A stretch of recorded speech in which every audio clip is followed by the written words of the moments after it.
Jack Callahan, Fox News, with an agreement from the NATO allies to more than double their contributions to the alliance. It's a monumental win for the United States because we were carrying much more than our fair share. It was quite unfair, actually. A few of the allies, notably Spain, balking at the 5% GDP contributions. The president says he'll negotiate directly with Madrid. He's pushing back strongly on media reports, citing leaked preliminary assessments that attempt to minimize the damage done to the Iranian nuclear sites. It was very successful. It was called obliteration. Fox's Peter Ducey. We're also hearing from the Israeli side. They're saying that they believe, their intel shows, the Iranian nuclear program was rendered inoperable. Iran's foreign minister says the program was badly damaged. The FBI has now begun an investigation into who leaked the assessments. The president also revealing the U.S. and Iran will talk next week for the first time since Saturday's U.S. airstrikes,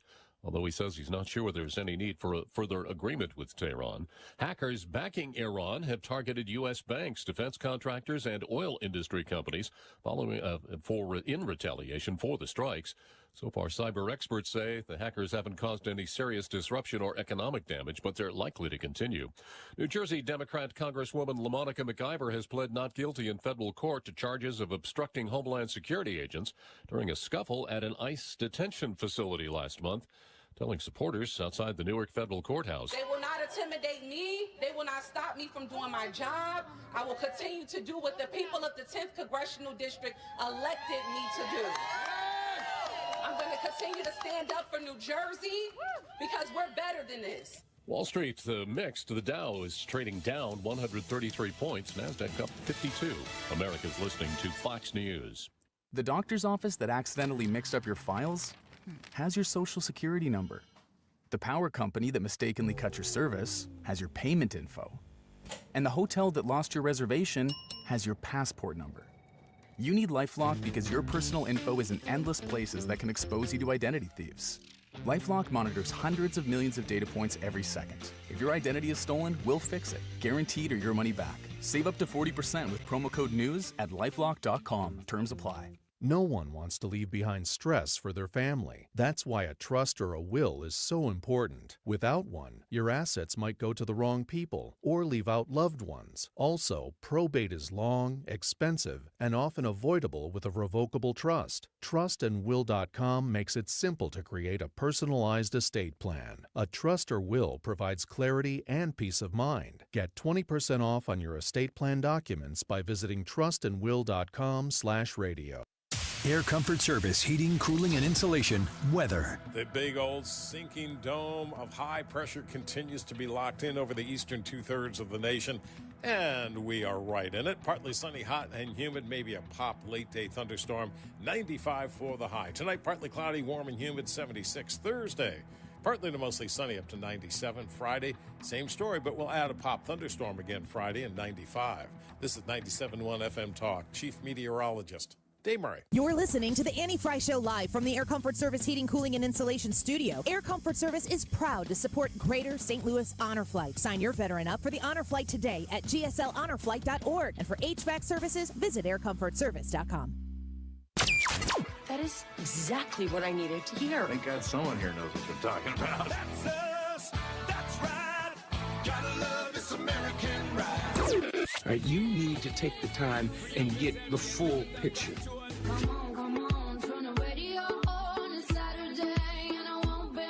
Don't get me wrong, I love the ladies. I mean, they rev my engine, but they don't belong in the newsroom.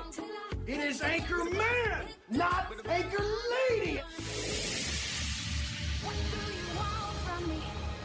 I'm not America's sweetheart. Goodness sake, kid. Keep your voice down. Your father's listening to the radio.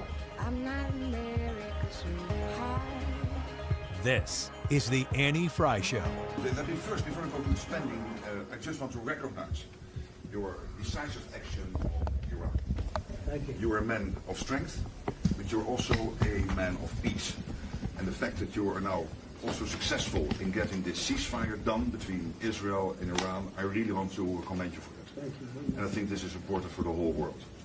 Then on spending, it's absolutely true. I want to state here, without President Trump, this would not have happened in 3 stages. When you became president in 2016, 2017, you forced Europeans and Canadians to pay more. At this moment, the result of that phase is $1 trillion extra aggregate defense spending by the Canadians and the Europeans. Then came phase 2, when you became president in January last year. Phase 2 is that all other countries not yet on 2% have now committed to the 2%. This is the old goal from Wales in 2014. 7 were not on 2%. Some were saying somewhere in the 2030s. Now this year, all of them, including Canada, including Italy, including Belgium, they have all now committed to the 2%. And now comes the big splash. Today, we will decide to go to 5%. We have to keep ourselves safe for our adversaries, but also because it is fair to equalize with the United States. With this 5%, the Europeans and the Canadians will equalize their defense spending with the United States. So this is not about American taxpayers paying more. This is about Europeans, Canadians paying more. And again, this would not have happened. I'm really saying this here. And some people might criticize me, but then when I speak with them, they all say, yes, you're right. This would not have happened if you would not have been elected in 2016 and re-elected last year and back into office in January. So I want to thank you. Well, thank you very much. So there they are, sitting at the NATO summit, and you got to look at that coming from the chair, the Secretary General, Mark, is it Rutte? I don't know how to say his name, R-U-T-T-E. And he's delivering what is probably high praise for President Trump. Now, I say probably. The criticism that is out there about what these folks were actually saying is that now they're saying, oh, I guess they don't need the United States as much, and they're going to try to go alone or try to inflate their importance in this relationship. And I'm just sitting here and going, that's what Trump said he wanted.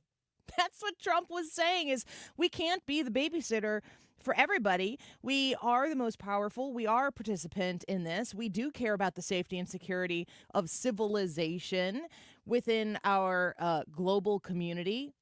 But everybody else has to step up. Everybody else has to help do their part. I don't know. Pay their fair share. Ironic. Was that a massive compliment to President Trump? It was almost a little too glowing. Which is why, that's the only skepticism I have. Yeah, it's like, yes, Ryan, you look great. That's the most amazing hat I've ever seen you wear. And that orange shirt is the orangiest shirt that I've ever seen a man wear in public. Yeah, I'd say, thanks for the butter. What exactly are you trying to get out of this role?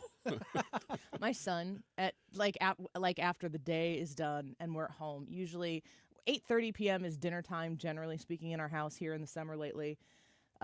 We pretty much let him stay up. The older kids, the younger two can't stay up that late, but the older two are like, you can stay up till about 1 o'clock. You can play video games or watch TV or whatever. Just let them unwind kind of by themselves. I remember doing that when I was a kid, and I liked that time, so we let them do that. Here's where maybe you boys can help me with this. He wants to play Fortnite with me. He wants to start the Fortnite as soon as possible. In the evening? Yes. Like you get home and he's like, let's go, come on. 8:30 dinner, everybody's got a shower, including us, because I sat outside for 2 hours in Arnold last night watching a baseball game, which wasn't the Cardinals. Good job, boys. And just sweat. I don't think nary a breeze. At Fox High School, great facility, very toasty. Mm-hmm. And so when we come home, everybody has to shower. So we're probably sitting down at about 10:30. And I'm usually, last night I got out of the shower and I walked out of my bathroom into my bedroom and I looked at my bed and I'm like, I'm going to lay down. I didn't get in bed, but I laid on my bed. If I'd have gone downstairs, Charlie would have been like, this is what he does. This is the move. So I'm kind of interested in, he's already making moves, but these are different moves. He walks up to me and he stands in front of me. And then he hugs me. And I hug him back. And I look at him and he goes, I love you. And I go, love you too, bud. What do you want? Yeah. And lately he goes, nothing. I just want to tell you that I love you. See, what he should do is hug you, love you. I don't even care about Fortnite, but I do want to tell you that I appreciate how much money you've put into NATO.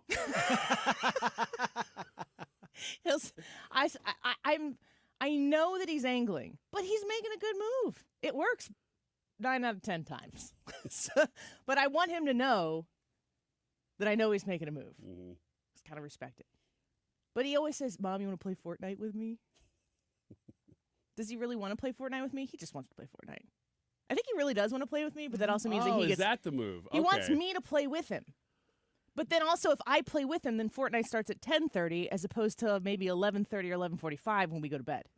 Ah, okay. Well, that's a little disappointing, isn't it? I don't know. No. I think he actually wants to play Fortnite with you. We could discuss it a little. Give us your feedback on the Anti-Fry YouTube stream, especially you, Charlie, if you're listening right now. But listening to this conversation between this Secretary General, NATO's Secretary General, talking to Donald Trump, it's like he walks up and he's like, want a hug? I love you. I just want you to know I am about to lay it on thick, sir. And go. I mean, that clip was making the rounds this morning, and it was a little uncomfortable. Yeah. It was a lot. I would be super uncomfortable in that situation to sit there and be like, okay, what do you say back to that? Trump's sitting there during that conversation, and he's in his chair. He's doing his classic hands in the triangle V thing where his fingers are pressed together and his thumbs pressed together. A little bit of lean forward, elbows on his knees. He's not being disrespectful and like leaning so far over that he looks like he's trying to stay awake, but he's just kind of absorbing it. Yeah, and it's a moment that reminded me when I watched it of basically 8 years of Obama in Europe, because that's the kind of stuff that would happen constantly to Obama with European leaders. They would just, oh my gosh, you're the greatest person that's ever lived. I think you might be the Messiah. Over and over and over. And he'd just sit there like, oh yeah, you know. But you never see this with Trump. You just don't. Are you being serious? I am. Because Europe, they lavished praise on that guy daily. I feel like they did. To the point that I had to just roll my eyes. Obama was bowing to people. That's what I mean. They loved him because he was willing to basically... It's the opposite, though, isn't it? It's the complete opposite. But that's why it's shocking to hear it with Trump. Well, the YouTube poll today wraps all this together. The question is, does the world respect the United States? And I would say that respect does not mean like or have affection for, because there are a lot of people who I respect who I'm not incredibly fond of. And I know that there are people who do respect me, and they're not incredibly fond of me either. So you don't have to have like a Fortnite at 10:30 kind of relationship with somebody to respect them. Did this seem respectful to you? Do you think that this gathering of people at this NATO summit, do you feel like the way that the president is welcomed? Let's go back pre-Iran strike, pre-Israel attack. Donald Trump takes a week and goes to the Middle East. The Middle East, Saudi Arabia, the UAE, where else did he go? These places treated Donald Trump like Gavin Newsom treated President Xi when he came to San Francisco. Gavin Newsom cleaned up San Francisco for President Xi. It's like, put your poop away for a minute right now. We've got an important person coming in town. Can you just hold it? Do not make that the promo of the show. Do not do it. Do not. Look at me. No, look at me right now. Just getting the pen out. I'm not writing anything down. I'm just getting the pen out just in case I want to write I say something valuable. Yeah. I don't know how people... That's the biggest threat during campaigns from, in my opinion, airheaded liberals who are like, just what is the world going to do when Donald Trump is back in office? What are they going to think? You know, they hate us, blah, blah, blah. And then here you have the Secretary General of NATO in this forum where the world is paying attention to this in, you know, capacities that are symmetrical, saying none of this would have... We're going to be a stronger NATO because people are stepping up to contribute more, and none of it, this is what he says repeatedly, none of it would have happened if you weren't elected in 2016 and if you weren't elected in 2024. Does that mean that we're respected? We need your thoughts. We need your votes. Vicky says no, they don't, for many reasons. Legacy media, Obama, Biden, many reasons. The only thing I would say to that, Vicky, is those are the Americans who don't respect our own country. To me, the liberal left are the most disrespectful entity that exists on the face of this planet towards the greatness of this country. But I could be wrong. Probably not. Russell said, I voted yes. Daddy is in the house. That's weird. Is he talking about you? I don't know, Russell. You talking about me? Your voice cracked. We're going to take a quick break. Chad Pergram's going to be with us when we come back. While Donald Trump is trying to secure peace in the Middle East, he is also still shepherding the big, beautiful bill, maybe through the Senate to get back to the House to get approved, to sign on his desk. Is it even possible? Seems like a really, really tall order, but it kind of felt like that way in the House, and they got it done. Chad Pergram, senior congressional correspondent at Fox News, on The Annie Frey Show next. This is The Annie Frey Show. Follow Annie on X at Annie Frey Show.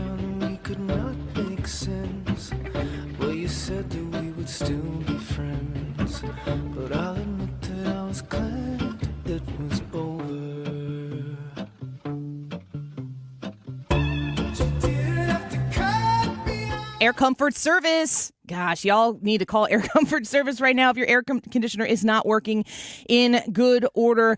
Reach into your HVAC system mentally. Think about the last time you had it checked. Think about the last time that you had it serviced. Think about the last time that you had a professional look at and say, yeah, everything's in good working order, or, ooh, you really need to repair X, Y, and Z. Otherwise, you're going to have a costly replacement on your hands. This is where Air Comfort Service is really, really, really important to have. And you can call them at 513-0091. That's 314-513-0091. Make sure that you reach out to Air Comfort Service to talk to them about their maintenance plan. Then you don't have to think about it all the time. $19 a month. You get your entire HVAC system, the whole thing, checked twice a year. When you call 314-513-0091 and you sign up for their maintenance checks. You don't have to be thinking about that. It doesn't they will remind you when you need to have it checked. And again, the whole system is checked in the summer and the winter. 314-513-0091, aircomfortservice.com. Major League Baseball realized they needed new rules to help grow and speed up the game. Your retirement strategy may also need updating to keep up with potential tax law changes, Social Security, or whatever curveball Uncle Sam throws your way. Call Ricken Financial for an initial no-cost portfolio x-ray. 314-207-6211. That's 314-207-6211 or online at rickenfinancial.com. Investment advisory products and services made available through Impact Partnership Wealth, LLC, IPW, or registered investment advisor. Is thinning hair or receding hairline making you self-conscious? Stop feeling embarrassed about thinning hair and start looking and feeling your best with Hair Grow by New Nordic. Available online at Amazon, Walmart.com, and NewNordicUSA.com, or in stores at your local CVS.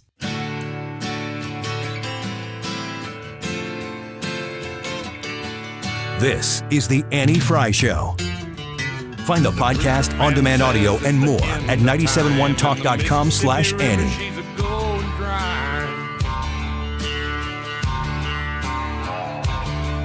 Well, I'm a hard yes on the tax portion of it. I voted for the tax cuts in 2017. I think they've led to a historic low in unemployment and a great economy.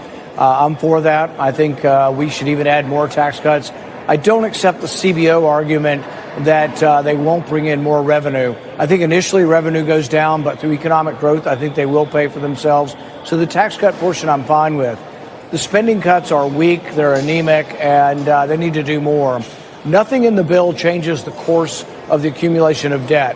We're accumulating about $2 trillion in debt every year. That's ongoing, and the bill will not materially change the direction of the accumulation of debt. Well, an important voice there on the big, beautiful bill in the Senate, Rand Paul, of course, criticizing elements and approving elements of what the big, beautiful bill looks like coming into the Senate. Can they get this really tall order taken care of? Let's go to the expert on the Hill. Chad Pergram joins us once again, senior congressional correspondent for Fox News on X at Chad Pergram. Welcome back to the show, Chad. Thank you for being here today. Hey there, Annie. Thanks for having me. All right. Tell us all about the math. I know that you're the expert on that. The Senate is going to need to get this through. How is it looking right now for the Senate to be able to get something they can pass? Well, it's just not about the math. It's about the content and the timetable. The math is predicated on the content. We think that the Senate is going to try to start debate on the resolution, on the actual bill on Friday. But they can only lose 3 votes. And I asked John Thune, the Republican leader, yesterday, I said, do you think when you go to pass this, will you lose a couple 3? And he said, yes. He said that could be. He said some people just don't think that this bill is as good as it should be, and they're letting kind of the very good, kind of overtake what they want with the perfect. The perfect being the enemy of the good. So they're kind of struggling with this right now. The fact that we don't have full bill text, and this thing is supposed to be on the president's desk by the 4th of July, that's a problem. Because remember, getting it through the Senate, then you have to sync up in the House of Representatives. And everything we're hearing from the House of Representatives, from conservatives, the Republican Study Committee, they're not too keen on this. They think that the bill got worse. They actually thought it would get better in the Senate. And the spending cuts aren't as deep as they would like, number one.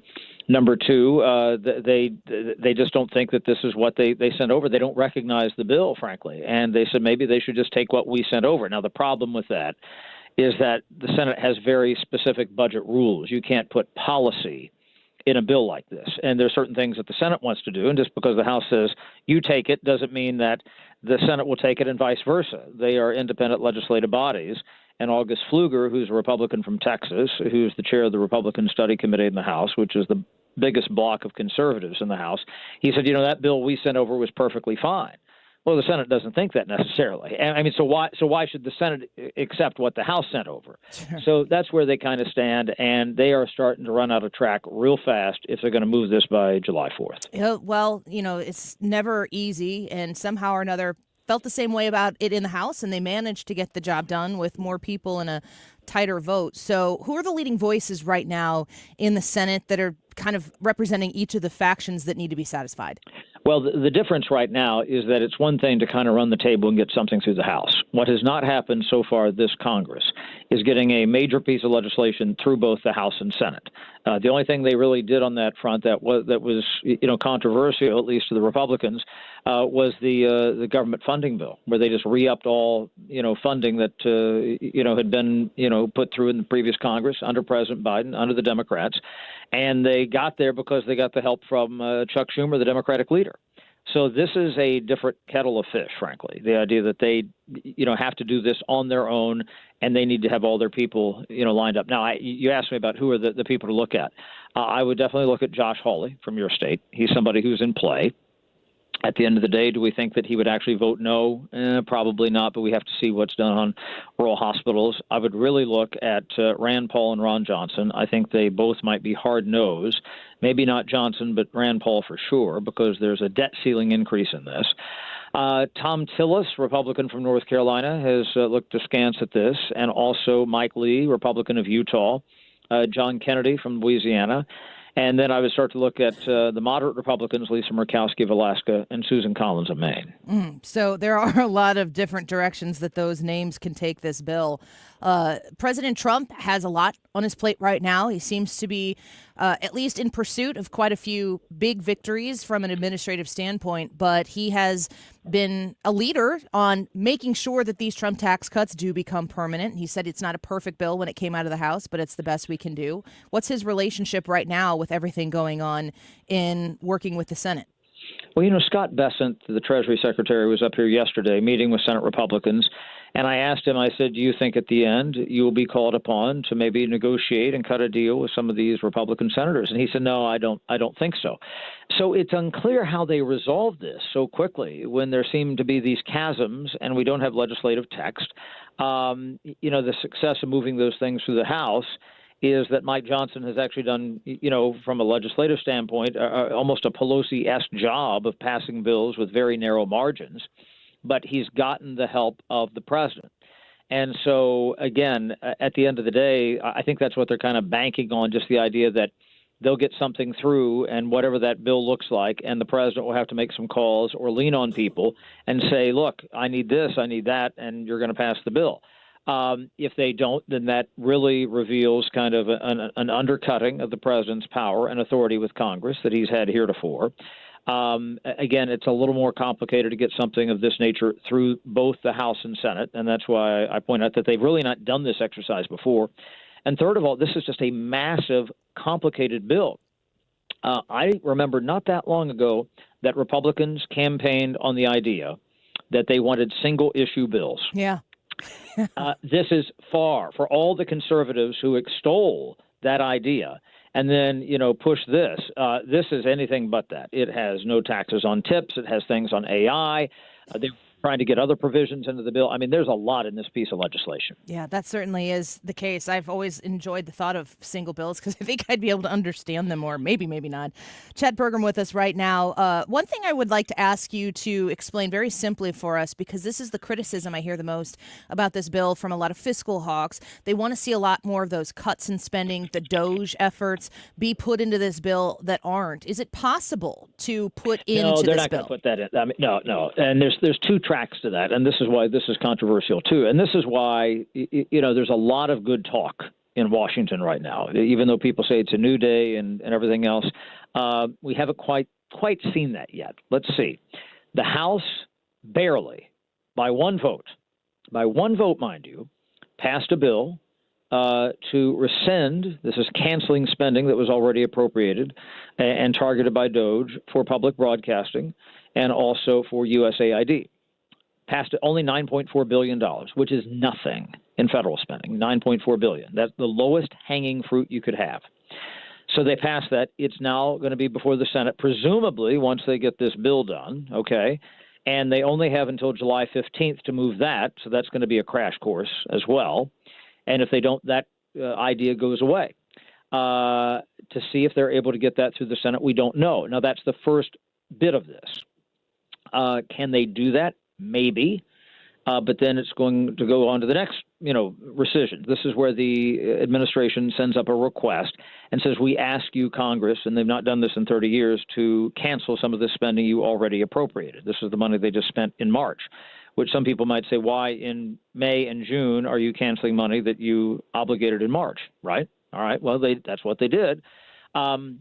So that money cannot be put into this bill because it's just a different line of spending.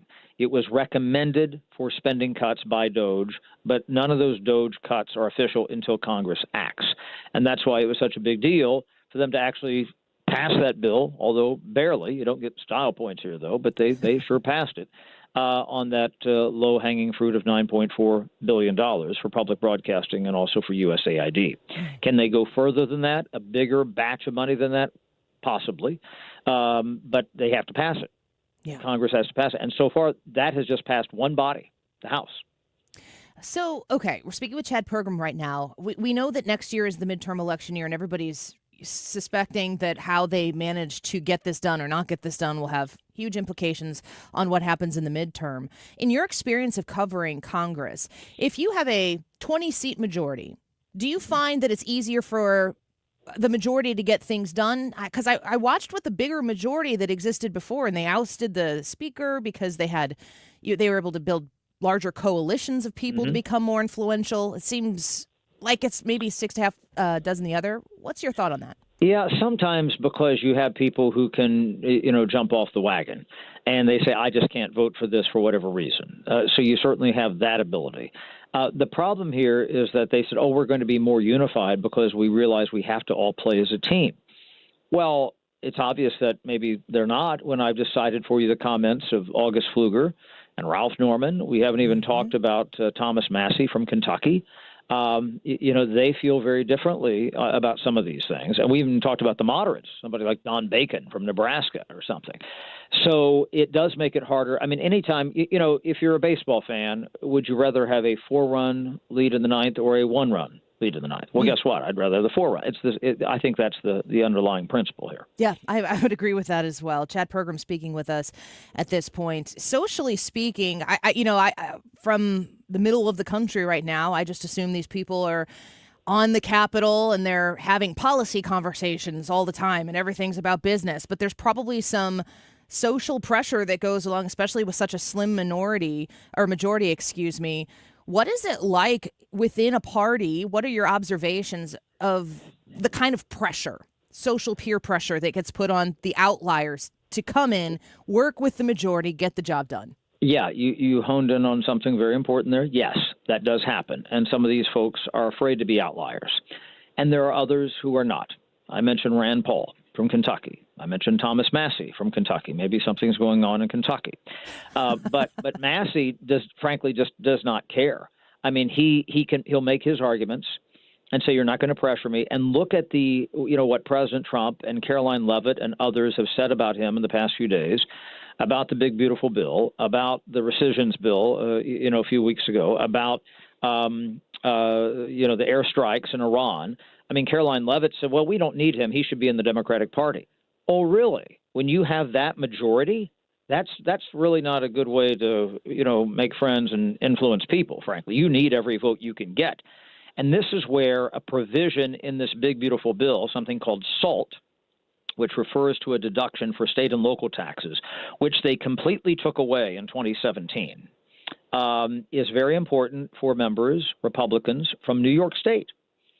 And they're like, we have to have this, and it has to be big. And you have some of the conservatives, both in the House, but mostly in the Senate, saying, we don't need that at all. Okay, but the reason Republicans have the majority in the House is because of those New York members. You have to put something in there that appeals to them, that gets their vote. Nick LaLota from Long Island has said he is a hard no if they change it. They negotiated a $40,000 threshold. The threshold right now in the Senate is $10,000. You have Mike Lawler, Republican of New York, just outside New York State, same deal. So, you can pressure them all they want, but certain people have hard red lines. In the case of Rand Paul, he has said it's the debt ceiling increase. That's in the bill. And that's one of the main reasons he's against it. He has problems with other things, but he has hinted that he would vote yes if they were to take that out.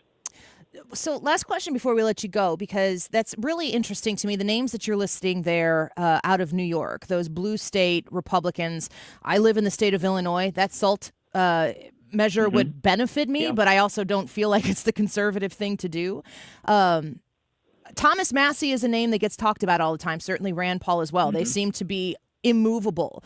We don't hear those New York Republican names as much. Are they as immovable as the Thomas Masseys? They're pretty immovable because they negotiated something pretty important. I mean, and the difference is they have not voted no. That's maybe why you're not hearing them. They voted yes and have been able to get a deal. Now, some of them represent swing districts.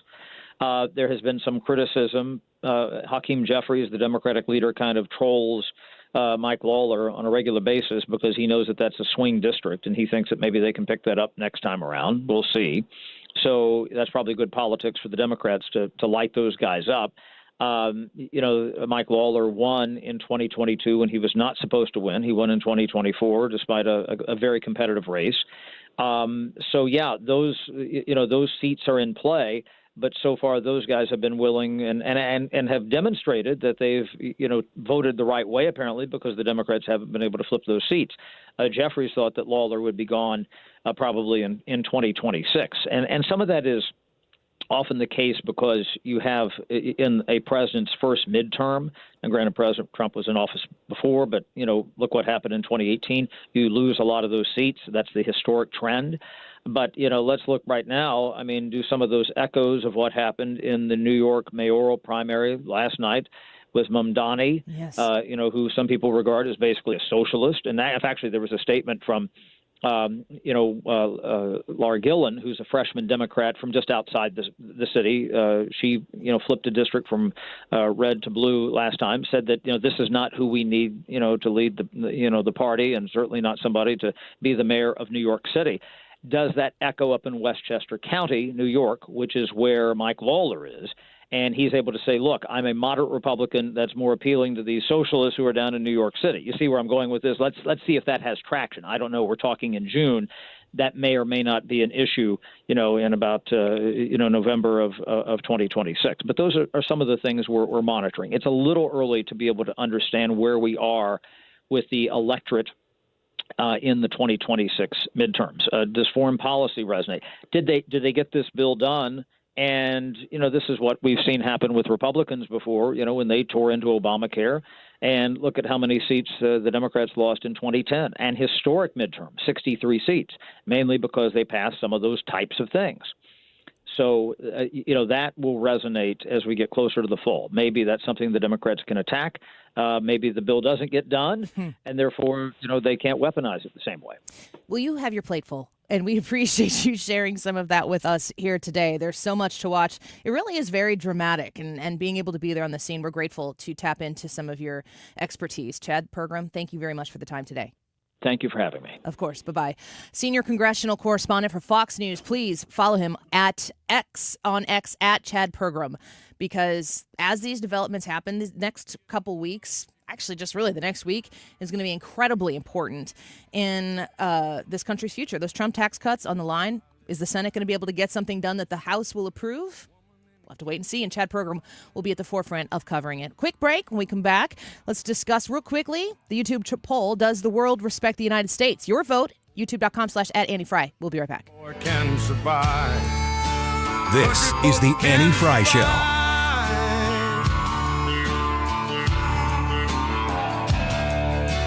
I can plow a field all day long. Follow Annie on X at Annie Fry Show. Till dawn.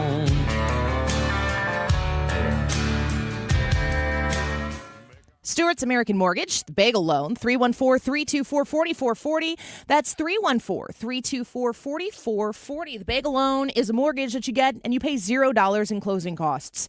That's thousands of dollars that you get to keep in your pocket when you go and get a new mortgage. Everything is getting wrapped up at the end, and you got to hand over that check for closing costs. Not fun, but not if you don't. If you go to Stewie and you talk to him about what you're looking for, and you say, I'm interested in the bagel loan, and he's been talking about it. He's going to explain how it works in the greatest detail that you're interested in listening to. Or if you're like me, after the first time I did it, I was like, okay, I get it. It's good. Let's get it done. And he got it done so fast for me. He can close in less than 2 weeks. If you're looking to get a new mortgage, that makes you a super competitive buyer. If you're looking to refi, that gets you, if you're doing a refinance with some cash out, your money very quickly, gets the job done, and you don't have to pay any costs to do it. 314-324-4440. That's 314-324-4440. You can Google the Bagel Loan to find out more information. And remember, the Bagel Loan only at Stewart's American Mortgage means you pay $0 in closing costs when you achieve that new mortgage.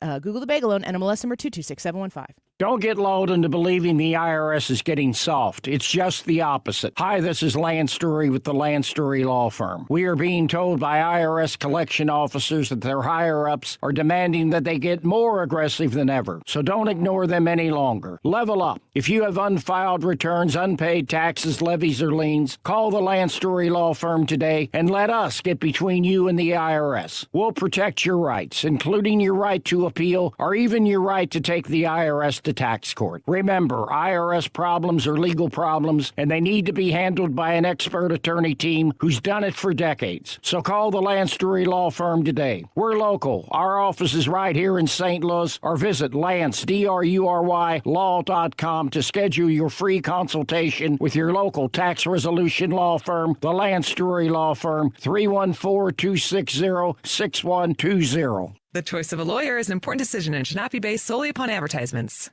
The success you've had in life matters. The late nights, the extra shifts, the moments you've stood up and said, I've got this. At University of Maryland Global Campus, we value your achievements because we're a school for real life. With UMGC, you can earn up to 90 credits toward a bachelor's for prior learning and relevant life and work experience, or transfer up to 12 credits toward a master's. We offer scholarships, affordable tuition, and online and hybrid classes, all with the support you need from your first day to graduation day and beyond. As an accredited state university, we've been transforming lives for over 75 years. Choose from more than 135 undergraduate and graduate degrees and certificates, and get ready to succeed again. Get an affordable online skills-based education to move your career forward. UMGC offers no-cost digital materials in place of textbooks in most courses, low-cost tuition, and over $21 million in scholarship opportunities each aid year. Find out if you qualify at umgc.edu. Certified to operate in Virginia by Chev. We are asking you today, what is your opinion on the question, does the world respect the United States? Yes or no? It's a YouTube live chat poll. Let us know what you think. We always give you the results of the poll at the end. We like you to participate, whether that's just with a vote or with a comment as well. 12:39. This time check is sponsored by Jerry Kelly Heating and Air Conditioning. It's time for a $98 AC tune-up. JerryKelly.com.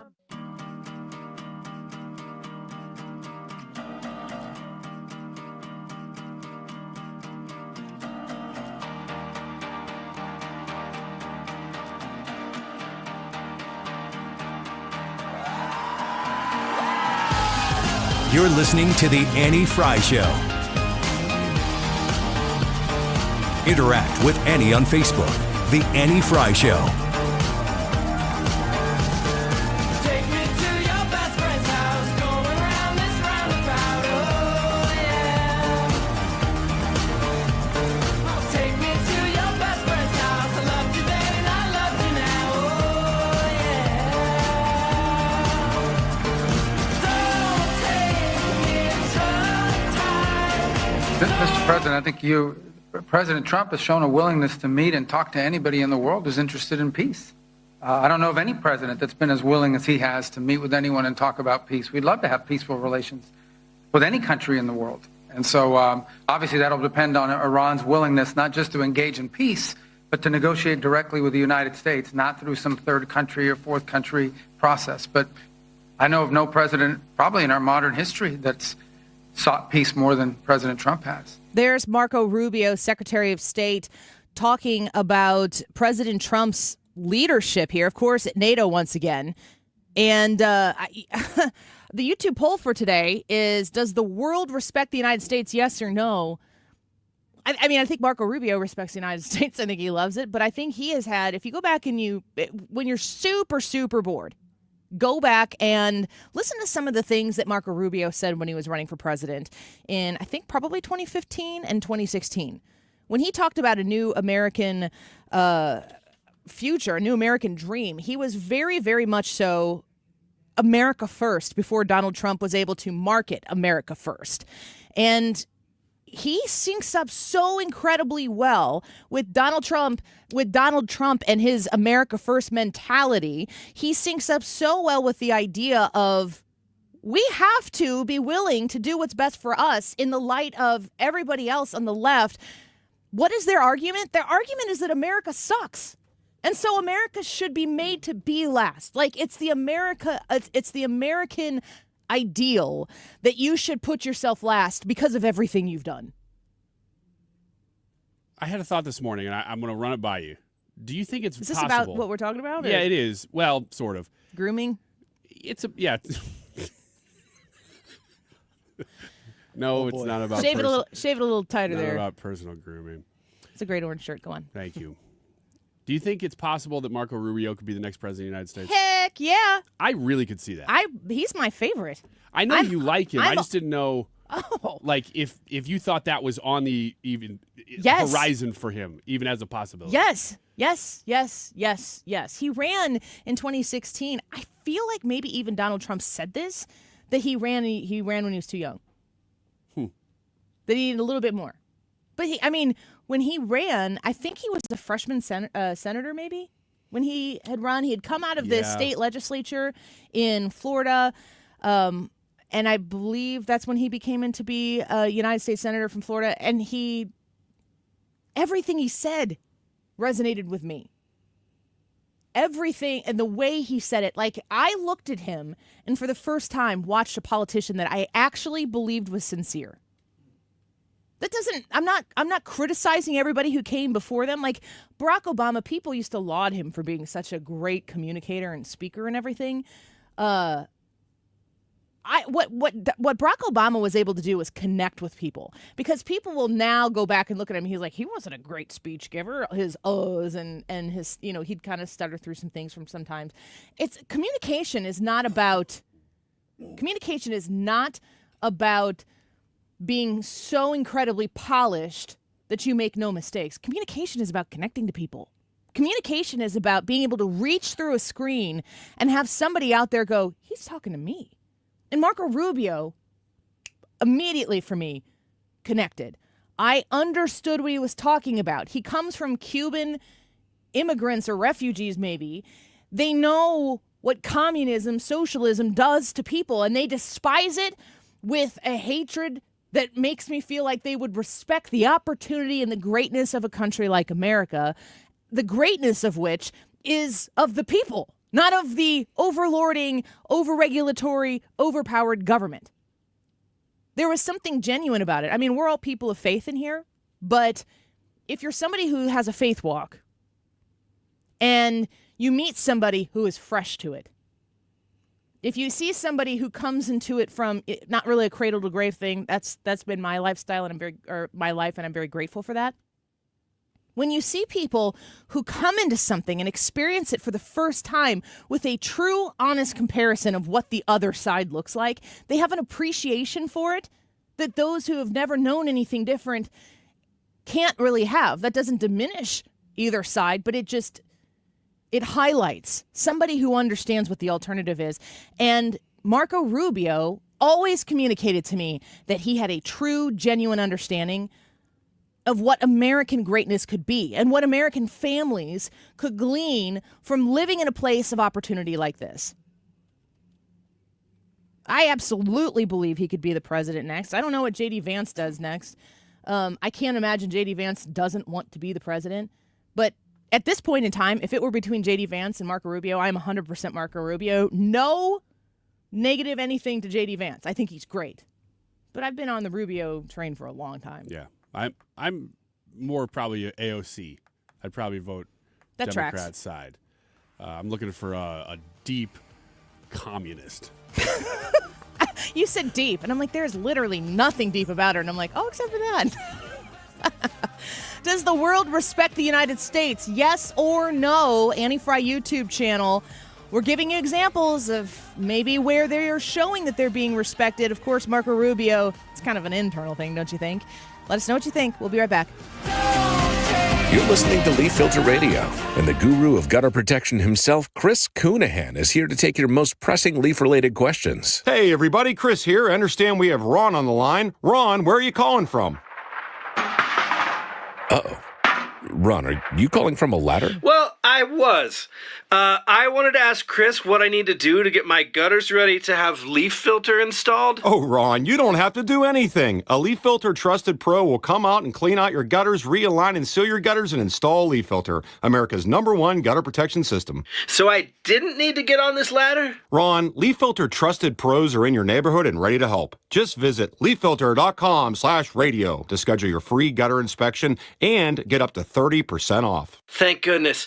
What was that site? That's leaffilter.com/radio for your free gutter inspection today. See representative for warranty details. Promotion is 20% off plus a 10% senior or military discount. One discount per household. Hey, it's Mark Reardon, and whether you're looking for independent living, assisted living, or memory care, New Perspective gives you the freedom to live the life you love with just the right support. Beautiful apartments, amazing dining, plenty of activities. Check out npseniorliving.com today. New Perspective Senior Living, a friendlier approach to senior living. We, without hesitation, recommend that anybody work with ThrottleNet. The experience will be as good as it's been for us, for anybody, because you'll get a true partnership and you'll be able to rest easy that you're going to get the service that you need while they're also doing all those things that you don't want to have to think about, that you don't want to have to worry about. They're always doing that in the background for you. Don't wait for your next IT crisis. If your business depends on technology, you need a partner that's got your back. Contact ThrottleNet.com to get a free IT evaluation and see how we can support your IT everything. I'm Dr. Nick Barnes at Health From Within Family Chiropractic in Rock Hill.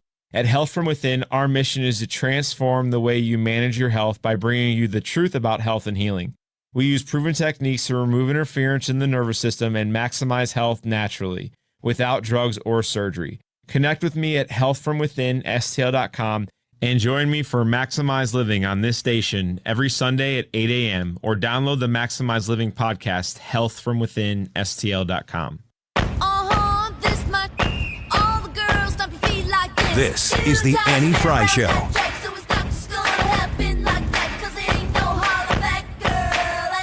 The Annie Fry Show is streaming online. Watch us live on YouTube and subscribe.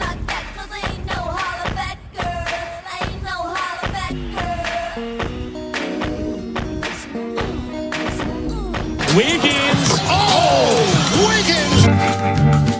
I got some workplace trends for you. Now, these won't apply to us so much because of what we do, but I know a lot of people listening.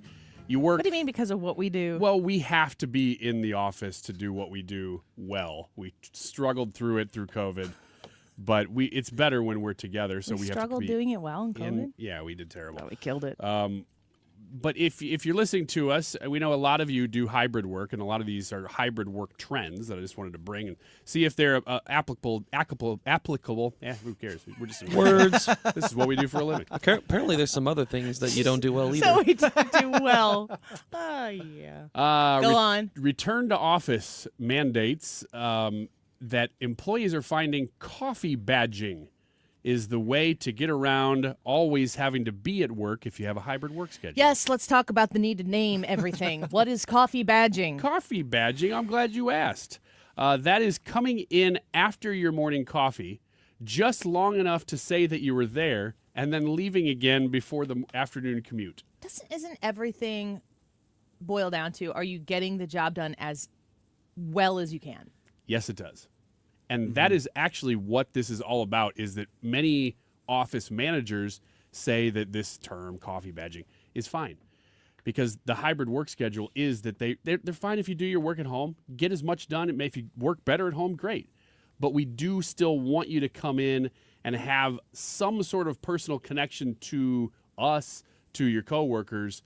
So yeah, coming in, even if it's a couple hours a day, a couple times a week, that's okay. To me, it seems like if the importance is connecting with your team that is trying to achieve the common goal, which is probably a bottom line or something like that, because we're talking about people who don't have to be in person necessarily to do their job. It feels like you would have a set day and a time, or days and times, where people are required to be in the office, and then outside of that, I think it's the stupidest thing ever to be like you have to touch base, if you're playing a capture the flag or something, and you make a rule where you have to touch base every 5 minutes or something just to keep the game a little more exciting. That's a waste of time. Do you feel like it gets hurt by people that take advantage of it, though? I feel like that's why bosses tend to, if they do, expect that is because... Well, then address the people who are taking advantage of it. Sure. I just wonder if it's a large enough percentage, right, that all of a sudden bosses are in fear of, the lack of quality deteriorating because people are taking advantage of it. So if you have a sales goal and you've got, let's say you've got 50 people on your sales team, and 40 of them are meeting their goal or, competing with the market, and they're doing what they need to do, and 10 of them are slacking, I think that the 10 people need to be brought in and brought up. And fired. No. No, you need to address the individuals, because this is how basically every rule is made. Don't overturn what the success the 40 people are having. Right. Now, if you think that those 40 people are doing just enough to get the bare minimum success and they need to be doing more, then you need to change what their goals are. Quiet quitting. I hate the names. Yeah, it's like, geez, another one. What is quiet quitting? Oh, that's when you just do enough just to get by. You don't really have anything invested in the job. So to me, quiet quitting, and I'm probably wrong about this, quiet quitting is I'm only going to do what I want to do until they fire me. That's kind of what it is. It's throwing a gauntlet down and saying... Would you say that's applicable? I would not say that. Would you say that's applicable? I can't say that. It is impossible for me to say that. So two different trends here. Now, one of them being that if you are in the office full-time, or at least a lot, and you have an office space, one of the things that people are complaining about the most is that everyone, after COVID, is a slob. That's probably true. That now everybody who has their own workspace just doesn't really feel like they need to clean it up very much. Didn't we just get an email yesterday that they were cleaning out the fridge because there was a funny smell in it? Yes, we did. I bet every office has it. I mean, every office does that about 6 times a year. Yeah, I think so. That's why you don't bring things like cottage cheese to work. No, Just you're don't the do one it. who brings fish. But and I tuna. eat it that day. It Yeah, doesn't but you stick cook it around. in the microwave. Yeah, but everybody has to deal with it for one day. That's and the then problem. I get shamed Everybody for 6, has 7 to months. deal with it. And then I never do it again until I forget 6, 7 months later. Well, it's just I was legally responsible for reminding you not to do it. Thank again. you very much. You're welcome. The opposite side I had of a big meeting with HR. being a slob, really about that's disappointing. There's so many other things to be concerned about. Oh, we met about those too. I don't find that to be applicable. So if you're not a slob, I can neither confirm or deny that. Here's the opposite side of that coin. If you don't have an office workspace at all, I really like this story because it applies to so many areas, like church, for instance. When you come back to work, there's no desk that's yours, but there is kind of a desk that's yours. That you go to that same desk all the time, and there's multiple people vying for that same desk. That would be now. a deal breaker for me. That you don't have your spot? Yeah. Because everybody kind of I don't want to share halfway claims, that's the one where Susie always sits. I don't Okay. I don't need a big elaborate, corner office or anything, but I'm going to need a place for my things that if I need something to do my job, I don't want to have to share it. Mm-hmm. I would need my space. Is this an issue for you So what I would have to church? do is be a high achiever so that they're like, well, we can't tick her off. Do you sit in the same place every Sunday morning? No, because we're not on time. But we're getting better, and we try to. We Yes, never do. I'm Lutheran. Are you we kidding me? never sit in the same spot. And I don't know if it's because I know people do that. When we were but we looking just for don't. when we were looking for a new church, left my lifetime church in 2017, and we're going around to churches to see like where we were going to go next. And the church that we ended up going to was the one who gleefully told us to stay in our pew when Evelyn at the time, who was about 14 months, she was squawking, and we were getting up to take her out to be respectful, and there weren't a whole lot of people in the worship service at that time. They're like, sit down, we love it. Don't go anywhere. And also, in most of the other churches I went to, if you didn't go right into the fold of the Sunday morning system, you could tell that some people they at least noticed. Let's say it that way. Same seat every week? Ethan, Brad, real quick. Close to. Yes, but it's the ground next to the sound booth. Yikes. So the answer is yes. What about you? You said you guys mix it up? Yeah, we never sit in the same spot. Ryan, that's chaos. I know, Then and I what do think you- it probably messes with everybody. It does. You're those people. Does the world respect the United States? Go vote on the Anti-Fry YouTube channel. Deroy Murdock, Brent, Scher, and Steve Miran next. Ready for instant curb appeal that comes with a 25-year transferable warranty? Call Rhino Shield today. We do brick, block, stucco, asbestos, aluminum, steel, cedar, and more. Over the past 20 years, we've done thousands of homes, businesses, churches, schools, condos, parking garages, large metal buildings, and strip malls, from Champaign to the Lake of the Ozarks. We do flat and sloped metal roofs to extend their lives too. Proud to be veteran-owned and manufactured in the good old USA. So we're tariff-free. We're exceeding expectations every day. Evaluations are free. A+ rated with the BBB and a lot of 5-star Google reviews. Call 877-25-RHINO, 877-25-RHINO, or 877-25rhino.com. See what we did there? Genius. Tell them, ladies. Don't paint, don't Rhino, go Rhino Shield. Never paint your house again. Rhino Shield. The Range St. Louis West is launching the countdown to 250 years of American freedom this July by giving away 5,000 rounds of 9mm ammo. 5 winners will get 1,000 rounds each, and winners are going to be drawn July 1st. Don't miss your shot. Enter now at therangestl.com/ammo. You have to be 21 or older to enter. It's open to Missouri residents and Illinois residents with a valid FOID card. No purchase necessary. therangestl.com/ammo. Ouch! Checked from behind. Man, that's gotta hurt. I'd hire Morgan & Morgan if I were them. What? Yeah, Dan, America's largest injury law firm. They serve up justice, ice, cold, law. Know what I mean? I guess. Their gloves come off when they fight for you. Okay. I'm talking a settlement slapshot. Shouldn't we be talking about the game? Yeah, Dan, Morgan & Morgan. Proud partner of the St. Louis Blues. Injured? Dial Pound Law or visit forthepeople.com for an office near you. It's Mark Reardon from my friends at Zero Resin. Summer is finally here. It's time to take advantage of Zero Resin's best deal of the summer. You know, Zero Res can handle every surface in your home and business. Carpets, tiles, grout, hardwood, laminate stone, upholstery, rugs, and air ducts. And this month, get 3 rooms of carpet cleaned starting at $129 and take $75 off your air duct cleaning. Zero Res has been in my home for a decade. I trust them. They do great work. The techs are awesome. Don't leave the deep cleaning to yourself. with do-it-yourself dirt-attracting carpet-soaking machines. I used to do that. I made a mistake. No picking up equipment from the store and returning it back later. You get professional carpet cleaners, and better yet, it's safe for people, pets, and the planet.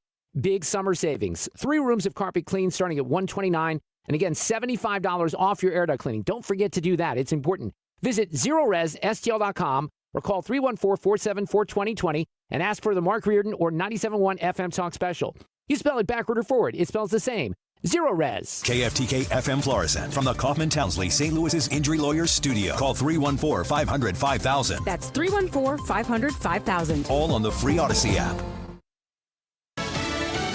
He calls it a big win. I'm Jack Callahan, Fox News. President Trump's assessment of the just concluded NATO summit in the Netherlands. Major focus of our conversations at the summit was the need for other NATO members to take up the burden of the defense of Europe, and that included the financial burden. The NATO allies agreeing to increase their spending on their mutual defense from 2% to 5% of their gross domestic product. The president strongly disputing some media reports minimizing the damage done to Iran's nuclear facilities in Saturday's U.S. airstrikes, and so is Defense Secretary Pete Hegseth. Given the 30,000 pounds of explosives and capability of those munitions, it was devastation underneath Fordo. And the amount of munitions, 6 per location, any assessment that tells you it was something otherwise is speculating with other motives. And the Pentagon chief says they are political. Israel says it's assessed that Iran's nuclear program has been set back years, and Iran admits heavy damage was done to their facilities. There will be talks between the U.S. and Iran next week. A New Jersey congresswoman in federal court today answering to charges that she roughed up Homeland Security officers. Supporters gathered outside the courthouse in Newark prior to Congresswoman LaMonica McIver's appearance. McIver faces federal charges, accused of assaulting and interfering with immigration officers outside the Delaney Hall immigration facility. I just left out of court and pleaded not guilty because I'm not guilty. And, you know, we will fight this. She and 2 other Democratic representatives have said they went to the facility on May 9th to exercise their oversight duties and were roughed up by federal agents. Federal prosecutors say officers' body cam video will show that Representative McIver was the aggressor. Wall Street, the Dow is down 187 points, but NASDAQ is up 19. America is listening to Fox News. Sometimes an identity threat is a ring of professional hackers. And sometimes it's an overworked accountant who forgot to encrypt their connection while sending bank details. I need a coffee. And you need LifeLock because your info is in endless places. It only takes one mistake to expose you to identity theft. LifeLock monitors hundreds of millions of data points a second. If your identity is stolen, we'll fix it, guaranteed, or your money back. Save up to 40% your first year with promo code NEWS at LifeLock.com. Terms apply. No one wants to leave behind stress for their family. That's why a trust or a will is so important. Without one, your assets might go to the wrong people or leave out loved ones. Also, probate is long, expensive, and often avoidable with a revocable trust. Trustandwill.com makes it simple to create a personalized estate plan. A trust or will provides clarity and peace of mind. Get 20% off on your estate plan documents by visiting trustandwill.com/radio. Air Comfort Service, heating, cooling, and insulation, weather. The big old sinking dome of high pressure continues to be locked in over the eastern 2/3 of the nation, and we are right in it. Partly sunny, hot, and humid, maybe a pop late-day thunderstorm. 95 for the high. Tonight, partly cloudy, warm and humid, 76. Thursday, partly to mostly sunny, up to 97. Friday, same story, but we'll add a pop thunderstorm again Friday, and 95. This is 97.1 FM Talk. Chief Meteorologist Dave Murray. You're listening to the Annie Fry Show live from the Air Comfort Service Heating, Cooling, and Insulation Studio. Time to schedule your air conditioner service. Get your entire HVAC system checked for $19 a month with the preferred partner plan and be ready for the first heat wave. Visit aircomfortservice.com. That is exactly what I needed to hear. Thank God someone here knows what you're talking about. That's us. That's right. Gotta love this American ride. All right, you need to take the time and get the full picture.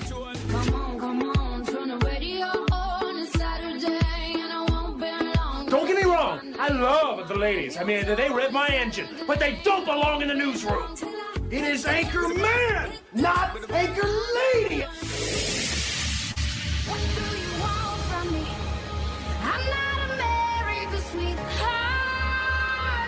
goodness sake, Beth, keep your voice down. Your father's listening to the radio. I'm not America's sweetheart. This is the Annie Fry Show. Not for nothing, but I want to know where all the cholos are at in Los Angeles.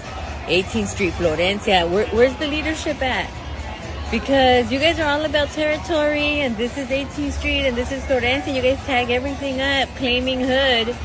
And now that your hood's being invaded by the biggest gang there is, there ain't a peep out of you. It's everyone else who's not about the gang life that's out there protesting and speaking up. We're out there like fighting our turf, protecting our people. And like, where you at? Bien calladitos, todos los chulitos. I'm like, dude, they're running amok all up on your streets and in your city. That's a mayor of California. Have you heard that? No, I've never heard that before. She's the mayor of Cudahy. Am I saying that right? California. Her name's Cynthia Gonzalez. She's calling out the local gangs who she says, you're tagging everything up. You're all about protecting your turf. You're all about territory. Where are you? And she calls on these gangs to show up against the biggest gang there is. ICE. Oh. I suppose. Are we here?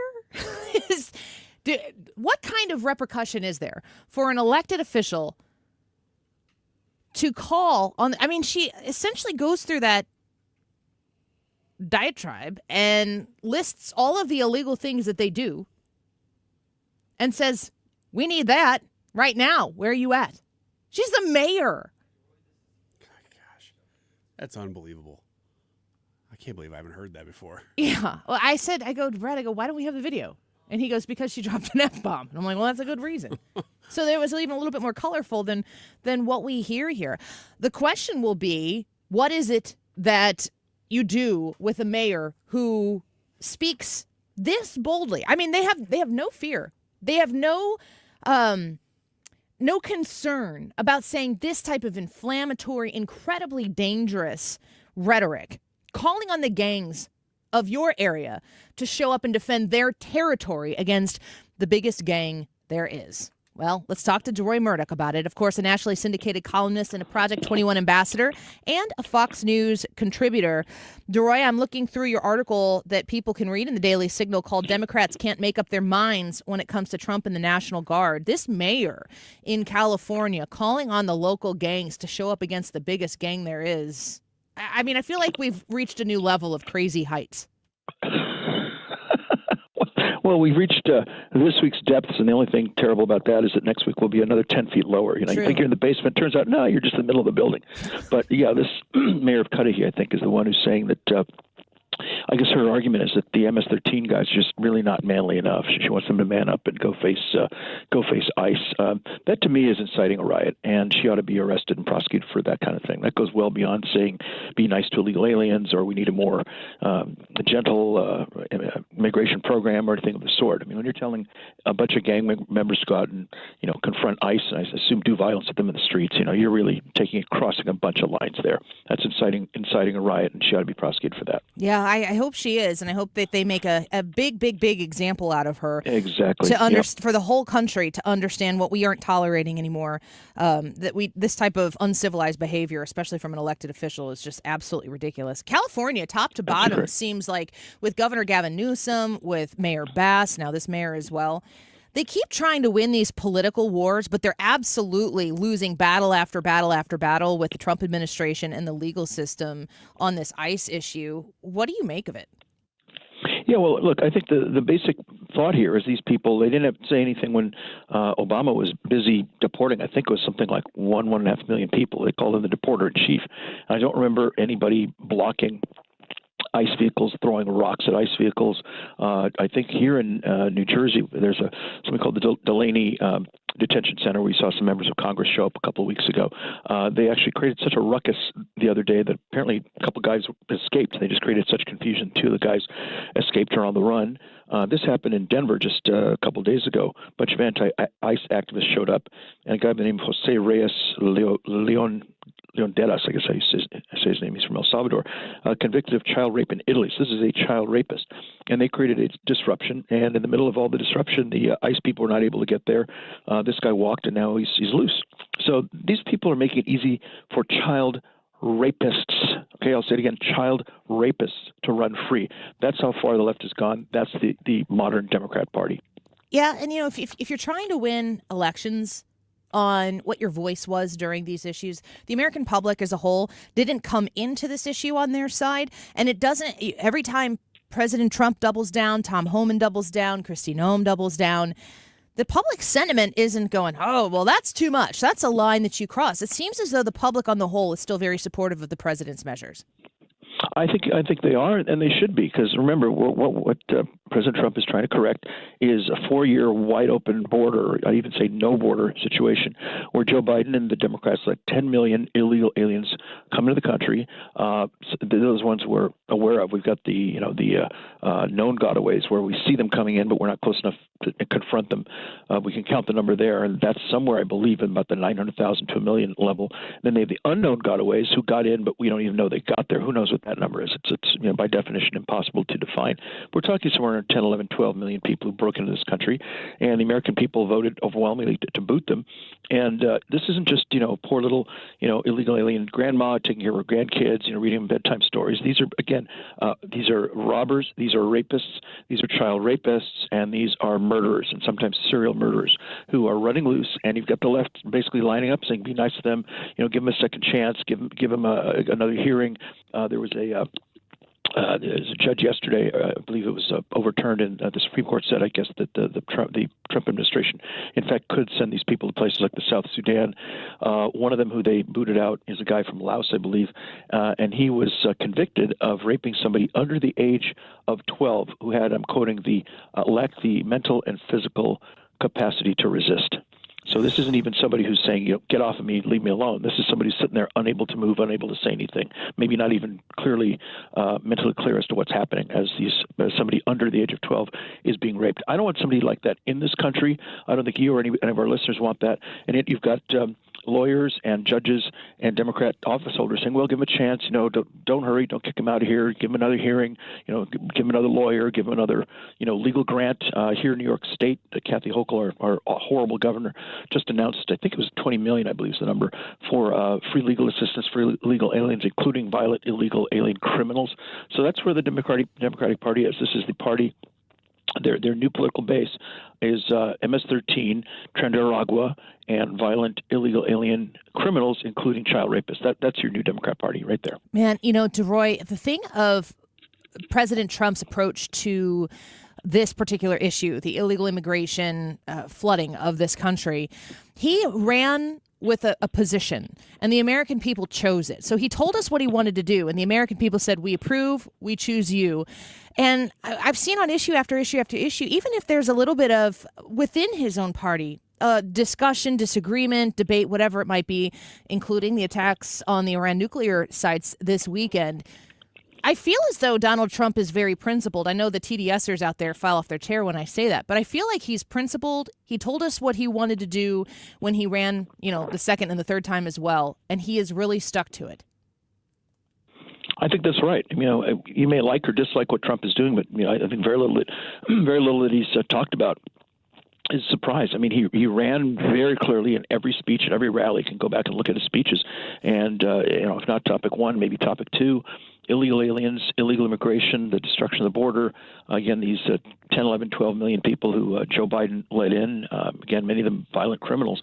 And, you may disagree, but I think, yes, it is principle. I think he really does believe this. Now, conversely, you look at the Democrats. I have a piece which is on Daily Signal. The headline is Democrats can't make up their minds when it comes to Trump and the National Guard. And you had the Democrats after the January 6th chaos at the U.S. Capitol complaining, why didn't Donald J. Trump send in the National Guard? Where's the National Guard? He needs to send the National Guard in right now. Okay, then you flash forward to June 2025, this month, and we had riots in Los Angeles. And what do they say? Oh, my God, why did he send the National Guard? How dare he send the National Guard? What a monster. What a fascist. So which is it? Are you for the National Guard being deployed, or are you against the National Guard being deployed? It just depends. Whatever Trump does, they oppose without any sense of principle other than total blinding hatred of Donald J. Trump. That's about the only principle that the Democrat Party seems to have today. And the American people have taken notice that the agenda-driven media cannot power the hatred through the common sense of the American people, at least not at this point. And it's been, the constant question out there from the detractors, did you vote for this? It's like every bit of it. I think I voted for every bit of this. All of it, yes, every bit, exactly. Deroy, thank you for sharing your time with us today. It's always good to have you here. Annie, great to talk to you. Thank you. Bye now. Bye-bye. Check out that Daily Signal article about the back and forth, the confusion of what the left wants Donald Trump to do with the National Guard. They just want him to do the wrong thing so that they can criticize him for it. I think that's pretty much it. We're going to take a quick break. And excited to have Brent Scher on the show with us next. He is the editor-in-chief at the Daily Wire. And Brent covered a story about some collusion that has taken place in the years past. And this is the thing. You know that all of the media that you consume, you either pay for it, you subscribe to it, or if it's free, you are probably consuming something that's supported by advertising dollars. Well, there has been a political coup against conservative outlets, the Daily Wire being a leading effort against this, in trying to pull advertising dollars away from entities that might put out stories that you might like to read. And they just had a big win. Brent Scher, the editor-in-chief at the Daily Wire, on the Annie Fry Show, next. This is the Annie Fry Show. Find the podcast, on-demand audio, and more at 971talk.com/Annie. Here's a great deal for the month of June. Upgrade your backyard right now with Chesterfield Fence and Deck. Mention my name, Mark Cox, and you'll get 20% off your next project. That's how it works from the great company that's been around since 1968. You're going to love working with them. Fantastic installation crews. You need to go check out their showroom. It's in Chesterfield. Beautiful displays down there of their fences, their decks, their pergolas and sunrooms, the screen rooms, patios, and more. You can check out that maintenance-free decking material they have, which is absolutely beautiful, and you don't have to worry about taking care of it every couple of years. Of course, they do steel and chain link fences as well, if that's what you're looking for.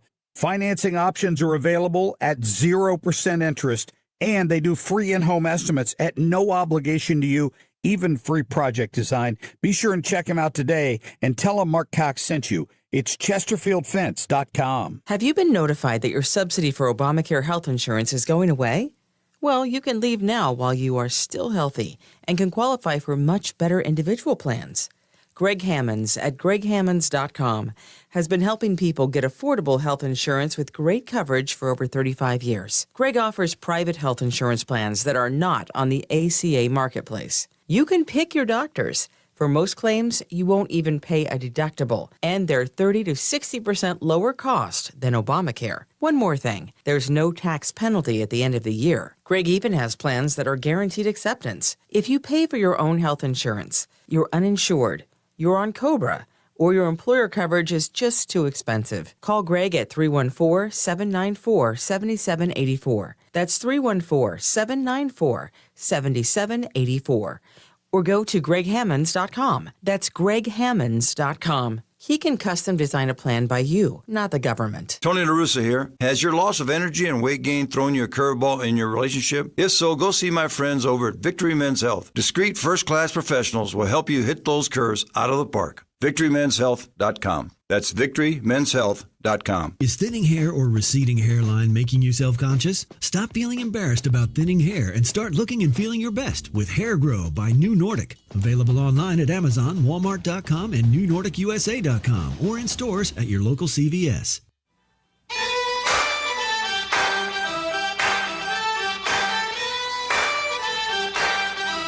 This is the Annie Fry Show. Follow Annie on X at Annie Fry Show. Does she walk? Does she talk? Does she come complete? My homeroom angel always pulled me from my seat. The Global Alliance for Responsible Media, or GARM.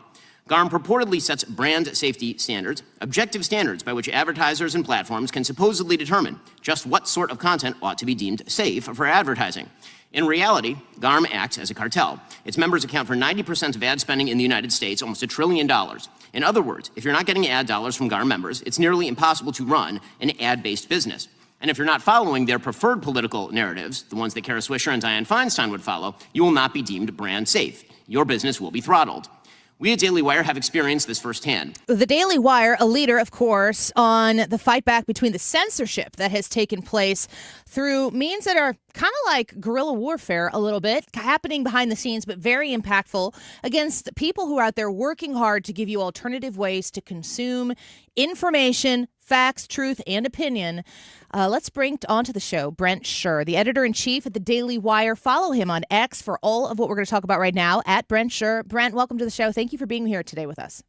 Yeah, Annie, thanks for having me. So you've written an article that I encourage people to go check out at the Daily Wire, and you're talking about the Trump administration's FTC really addressing the collusion that has taken place to quiet and probably eliminate conservative media outlets, exactly like the Daily Wire. Of course, we're a conservative talk radio station here in St. Louis. Tell me about this ruling and the Daily Wire's involvement in it. Yeah, of course. I actually just got off the phone with FTC Chairman Andrew Ferguson to hear more about it. Our story came out a couple of days ago, but to really understand what happened, you need to understand the ad industry. There are, thousands of companies who all have ad dollars to spend, but they don't all do it individually. There are actually only 6 really big ad firms. It's 6 firms kind of, pushing ad dollars all around. And through something, and it's what Ben Shapiro was talking about in the clip you just played, through something called GARM, the Global Alliance for Responsible Advertisers, or something like that. They all decided that they would keep ad dollars away from companies that weren't brand safe. Now, of course, I'm sure your audience understands that most of the companies they were deciding weren't brand safe happened to be right of center. It was the Daily Wire, it was Breitbart, it was Fox News, it was everybody that has any conservative tilt at all. So the FTC in their first few months of the Trump administration had 2 of these big 6 ad firms wanting to merge. And to accept that merger, they said, okay, but you need to make some guarantees to us that this collusion that took place over the past at least 5 years will never happen again. And these 2 firms did it. They are agreeing not to cooperate at all and have companies collude against, any outlets based on their viewpoint. Doesn't matter, conservative or liberal. It just so happened that it was all conservative outlets who were being punished for this, but no collusion. You cannot coordinate a bunch of companies against certain publishers that you don't like. Like our law, the United States, because of antitrust laws and anti-competition laws, this is illegal. And the FTC is actively investigating these illegal practices over the last few years. But now these 2 firms, and together they will be the biggest ad agency in the world, are promising that there will be 0 coordination ever again, and this will never happen. So, the words that you're saying right here and what they had to agree to say never again implies a concession that it absolutely was. So as somebody who is, I have an X profile, was on Twitter, YouTube channel. We've got strikes left and right because we dared report on a Fox News radio affiliate in St. Louis that there was a COVID virus going around, and we would dare say the word vaccine, we would get a strike. Then you're deemed, as you said, not brand safe. If they're agreeing not to do it anymore, that means that they're admitting that they did it once before. The Daily Wire has really cut through and managed to succeed because people aren't going to come to the Daily Wire and work for free. You need to be able to pay your employees. They need to be able to earn a living wage. How has the Daily Wire been able to cut through in spite of what has been done, and how are they continuing to fight back? Well, I'll say a few things. One, and first of all, they are not conceding that they did anything wrong, although, like you said, it's quite obvious that they're saying it. They are, and this is, I think, the most important part of this. They have agreed with the FTC to fully cooperate in the active investigation into what was happening. So whether they're admitting it or not, there is an investigation, and we all know what it's going to find because we've seen the emails that have come out where they, all decided that the Daily Wire would be on a conspiracy theory list.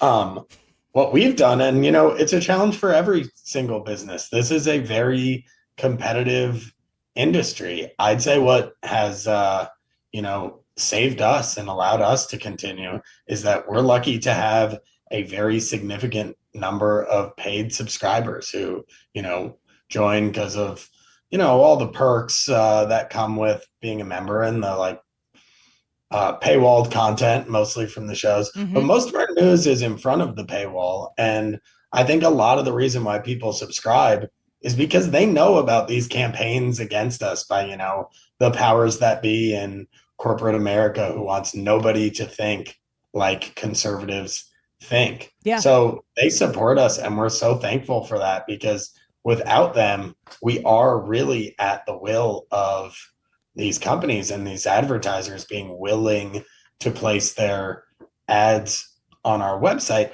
And I will say also, I think that since Trump was elected, the tides are turning on that. There are more companies and corporations who want to talk to us. I mean, it would be kind of ridiculous for them to not. The election showed that there happen to be more people in this country who think like we do than think like all the companies or the publishers that they deemed brand safe think. So, I mean, I think there is a time, maybe not in the next few years, maybe it takes 10 years or 20 years, that you see the liberal side as not the brand safe one. Yeah. What they're saying isn't brand safe. Yeah, I was going to ask you if there's evidence of, there are probably a handful of buzzwords that get you on the conspiracy peddling list or the non-brand safe. I wonder if there are things that are left-leaning. I wonder how far you have to sprint to the aggressive progressive left to get to not brand safe.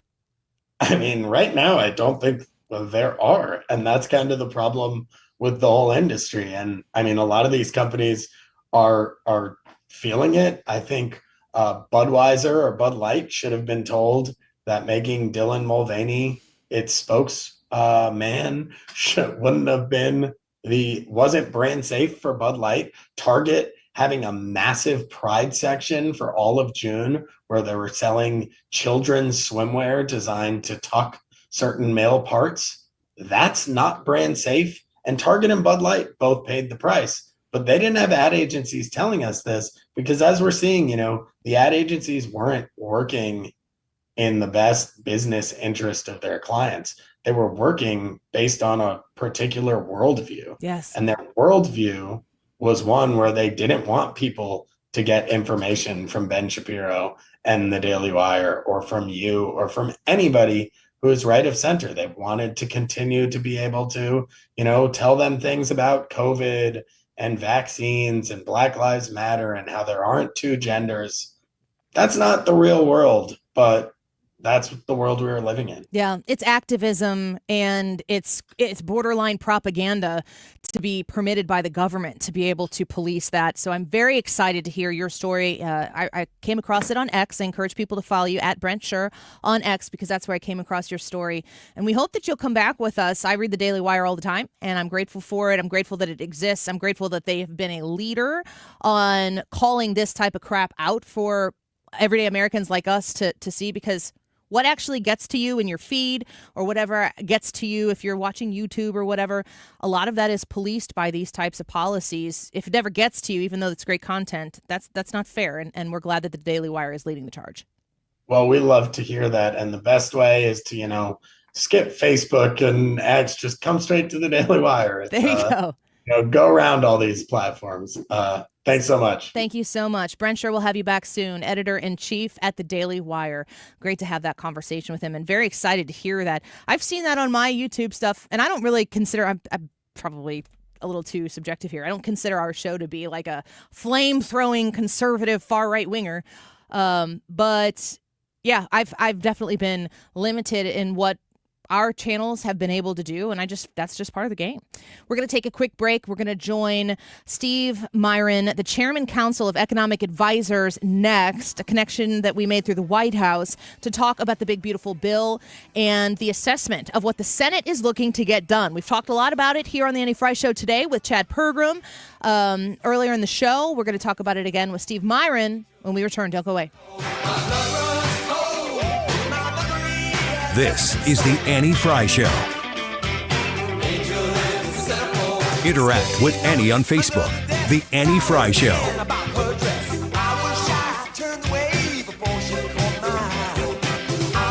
What's your favorite four-letter word? Chances are you've said it more than a few times dealing with this crazy world we live in. But at Compass Retirement Solutions, our four-letter word of choice is hope. Hope for a better tomorrow. And hope that your retirement plans don't take a back seat. You've watched inflation soar, and maybe your retirement future feels a little uncertain right now. But all hope is not lost. Find out exactly how much risk you're still taking with your investments. Find out how you may be able to save big on taxes. And find out how having a written retirement plan just might give you the hope you've been looking for. Call today to set up a meeting. 314-373-1598. That's 314-373-1598. Compass Retirement Solutions. 314-373-1598.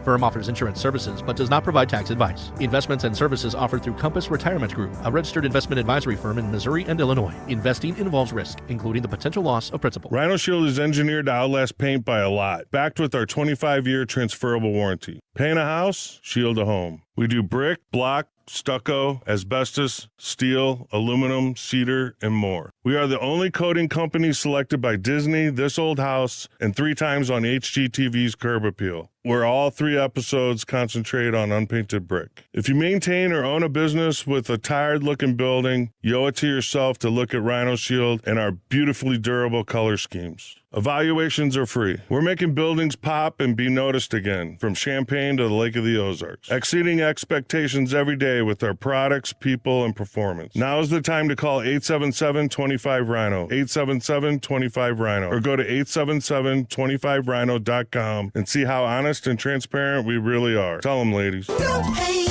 don't vinyl, go Rhino Shield. Never paint your house again. Rhino Shield. We're asking you in the YouTube live chat poll today, does the world respect the United States? Yes or no? Let us know your thoughts on that topic. It is 1:31. This time check is sponsored by Jerry Kelly Heating and Air Conditioning. It's time for a $98 AC tune-up. JerryKelly.com.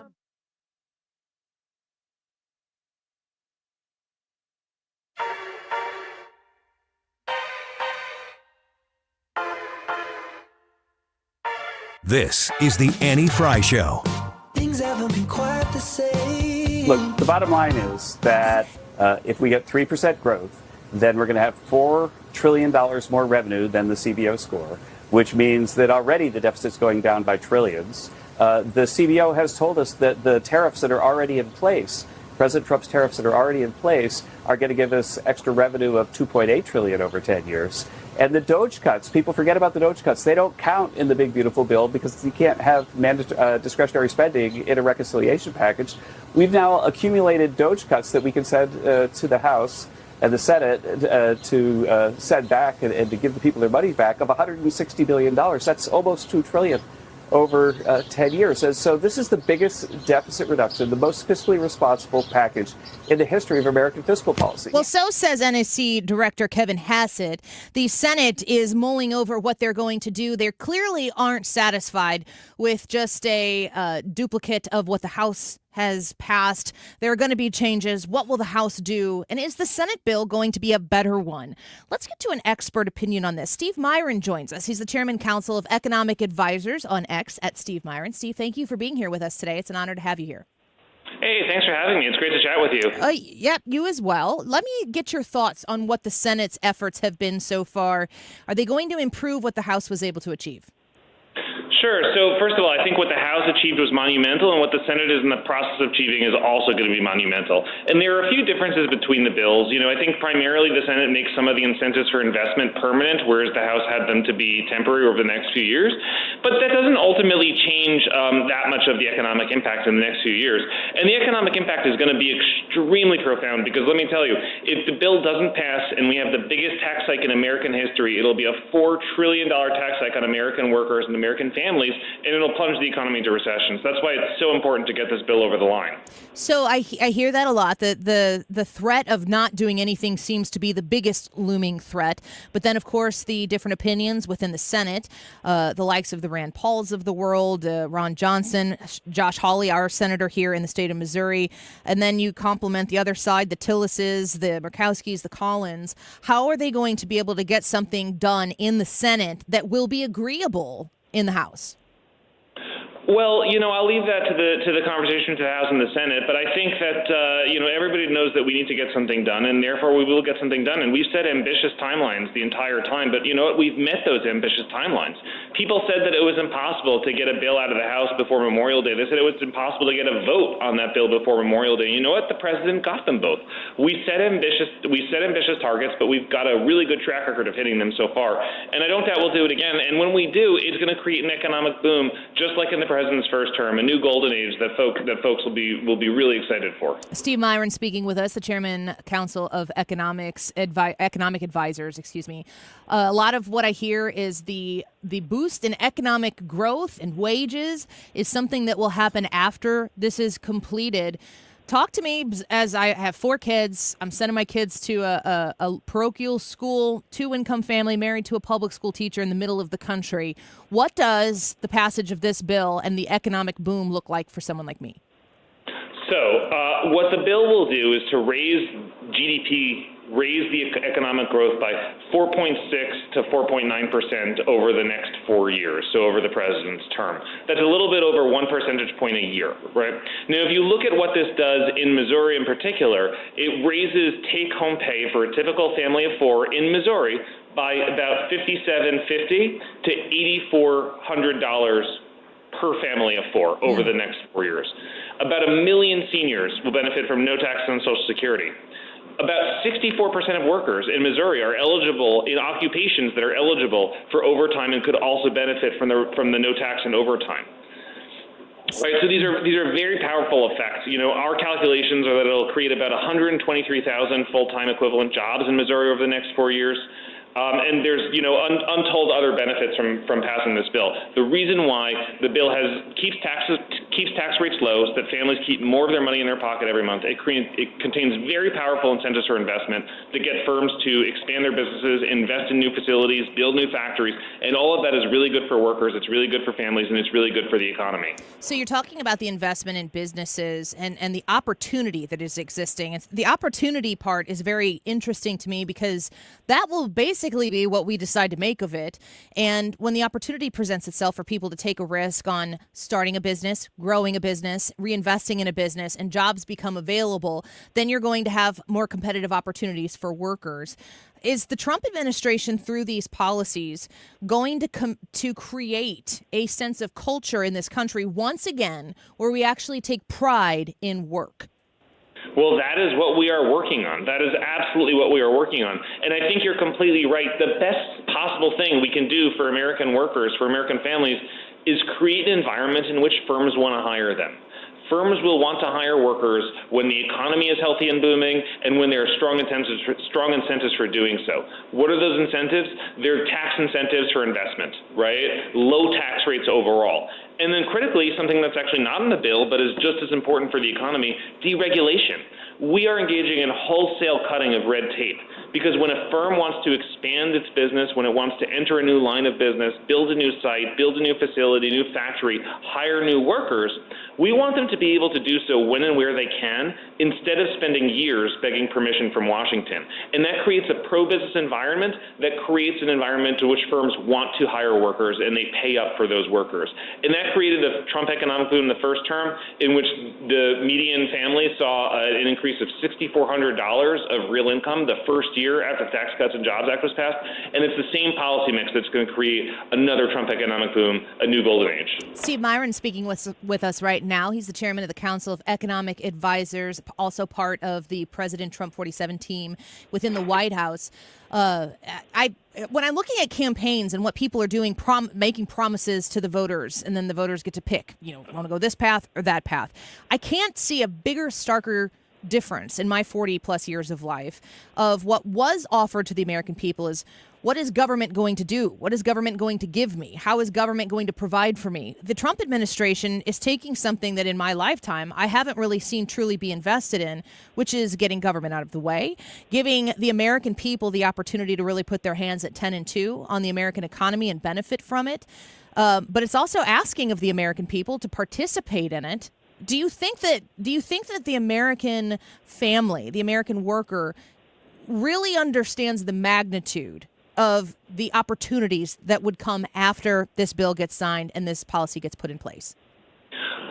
Look, there's a reason why Americans voted in a landslide to give Donald Trump a second term for president. It's because they remember that in his first term, it was a blue-collar boom in which wage growth for the lowest tenth of incomes grew at twice the pace of the highest tenth of incomes, and that wage growth for everyone overall grew at twice the pace that it did in Barack Obama's presidency, right? And Americans remember that. They know that President Trump understands the economy, and he understands how to make the economy boom.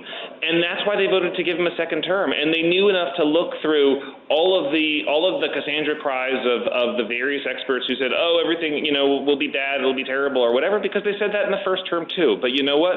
They realized that we delivered a booming economy because the best thing that you can do is create an environment in which businesses find it profitable to expand. And if businesses find it profitable to expand, people naturally want to make money. If you give them an opportunity to make money, they will hire workers. And hiring workers is good for American families, and it's good for American citizens. Yes, it certainly is. Steve Miran with us right now. Before we let you go, I'm just curious, something to the magnitude of what an administration has to come in to be as transformative economically as the Trump administration is hoping to be here.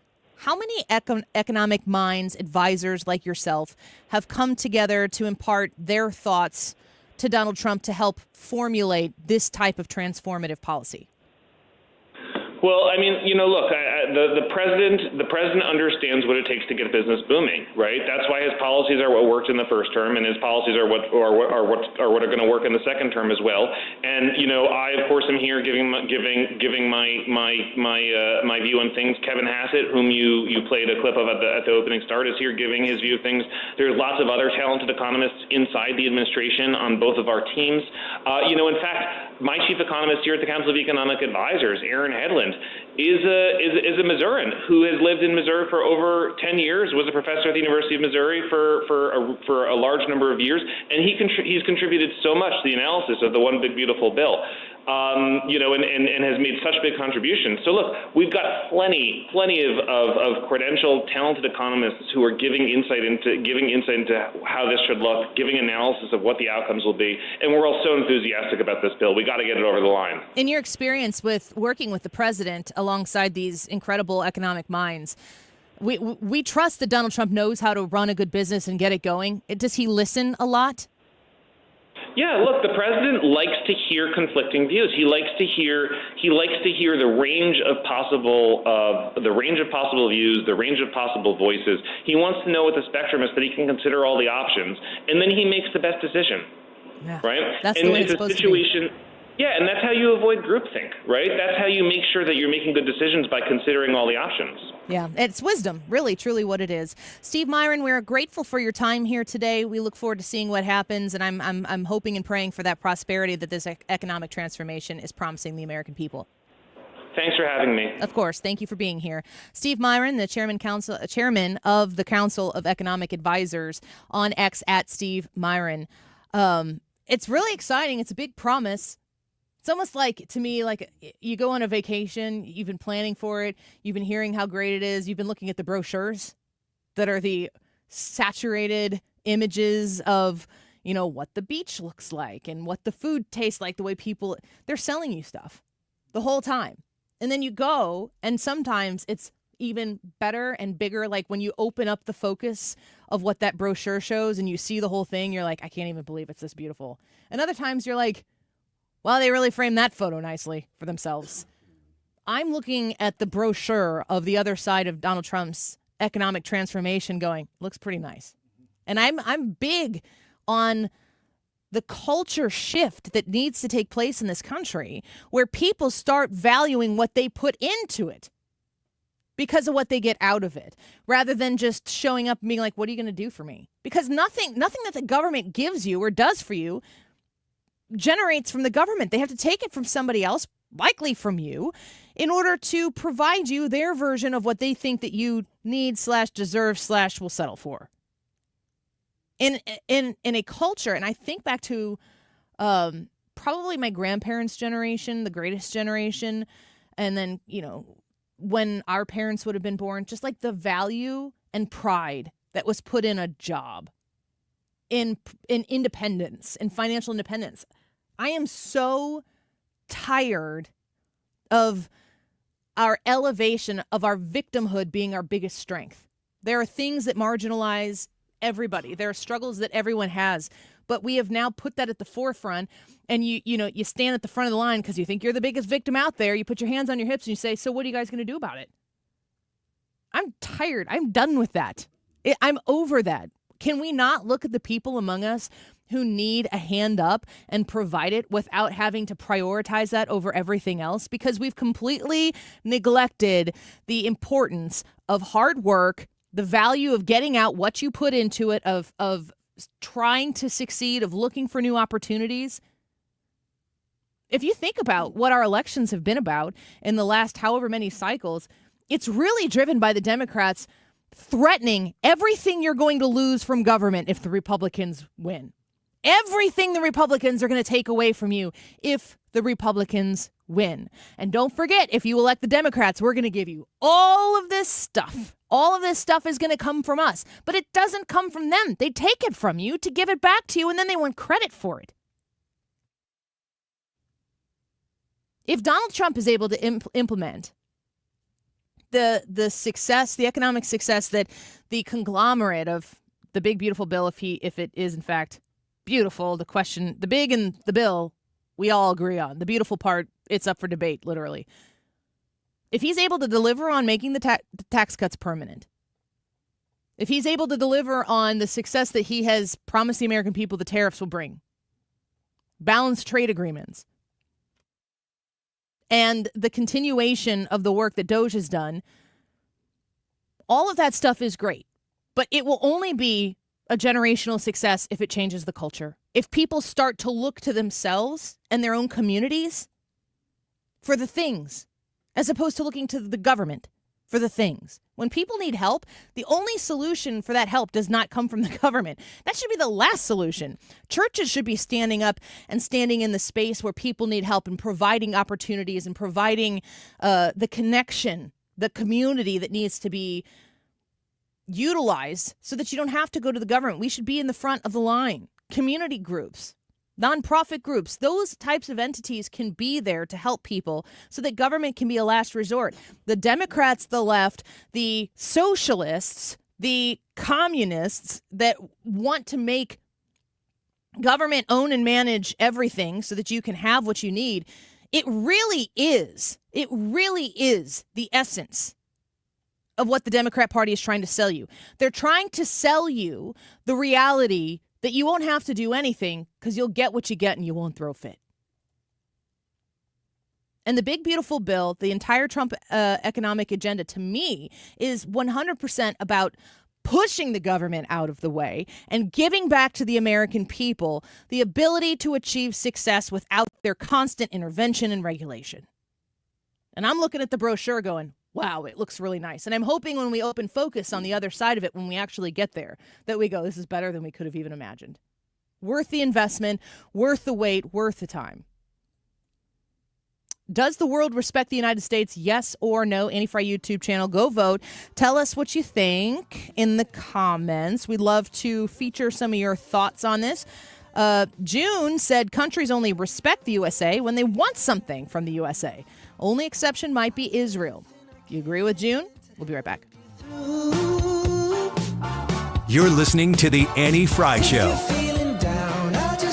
Find the podcast, on-demand audio, and more at 971talk.com/Annie. This is attorney Todd Nissenholt of Kaufman Townsley. We've won the trust of thousands of clients who are victims of careless drivers. We have the team, the talent, and the tenacity to get you the money you deserve. Call 314-500-5000. That's 314-500-5000. Mark Cox in studio with Gloria Liu, broker owner of Your Home Sold Guaranteed Realty and St. Louis real estate expert. Gloria, while most agents make big promises, you're famous for your upfront written guarantee. That's right. My name is My Promise. While many agents promise you an unrealistic sales price just to get your business, I'll provide you with an upfront written guarantee stating if I cannot sell your home for 100% of market value, I'll pay you the difference. Gloria, this is what sets you apart from others and why I only recommend you to my listeners, friends, and family. Friends, why risk working with just any agent when you can work with the best? Gloria Liu guarantees your sale price up front and in writing. Absolutely. And if I don't, I will pay you the difference. The agent you choose in this changing market matters and could cost you or make you thousands. Sell your home with certainty, confidence, and 100% of market value, or Gloria will pay you the difference. Call 314-325-6888 or visit gloriahasthebuyers.com. That's gloriahasthebuyers.com. You're listening to Leaf Filter Radio,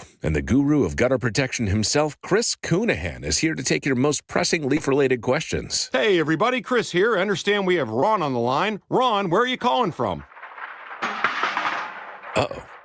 Ron, are you calling from a ladder? Well, I was. I wanted to ask Chris what I need to do to get my gutters ready to have leaf filter installed. Oh, Ron, you don't have to do anything. A Leaf Filter Trusted Pro will come out and clean out your gutters, realign and seal your gutters, and install Leaf Filter, America's #1 gutter protection system. So I didn't need to get on this ladder? Ron, Leaf Filter Trusted Pros are in your neighborhood and ready to help. Just visit leaffilter.com/radio to schedule your free gutter inspection and get up to 30% off. Thank goodness. What was that site? That's leaffilter.com/radio for your free gutter inspection today. See representative for warranty details. Promotion is 20% off plus a 10% senior or military discount. One discount per household. Mark Cox here. If you're nearing retirement or already retired, call my friends Thomas Helbig and Bob Kershaw with the Retirement Advisory Group. They'll show you how to link to the market without the risk. They're the official financial advisors of my show. Go online to retirementkey.com. Lifestyles Unlimited, the education and mentoring group with a roadmap and support to help you real estate retire. Having the consulting team, having other avenues within your whole system is what's made y'all successful. Everyone is there to guide you to be successful. So it's just up to you to get off the butt and do it. Do it. Take action today. Get educated now at Lifestyles Unlimited. Text the word radio to 88007. That's radio to 88007. Join for $297, a 60% savings. Lifestyles Unlimited. Text radio to 88007.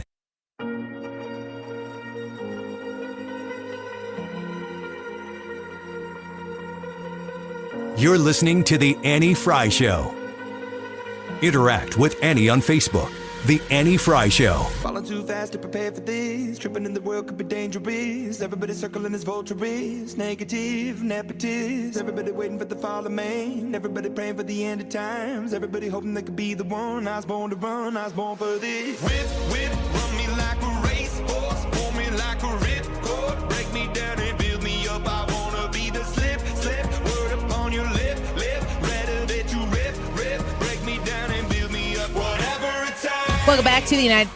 You almost said something stupid. I was reading to the Annie Fry Show. I was going to say to the United States. Welcome back to the United States. That's wrong. Somebody just landed in St. Louis and they turn on the app and they're like, hallelujah. I feel like I'm at home. I was reading a clip. Welcome back. Hey, this goes out to everybody at Lambert. My greatest skill in this job is to be able to talk without paying attention to anything I'm saying.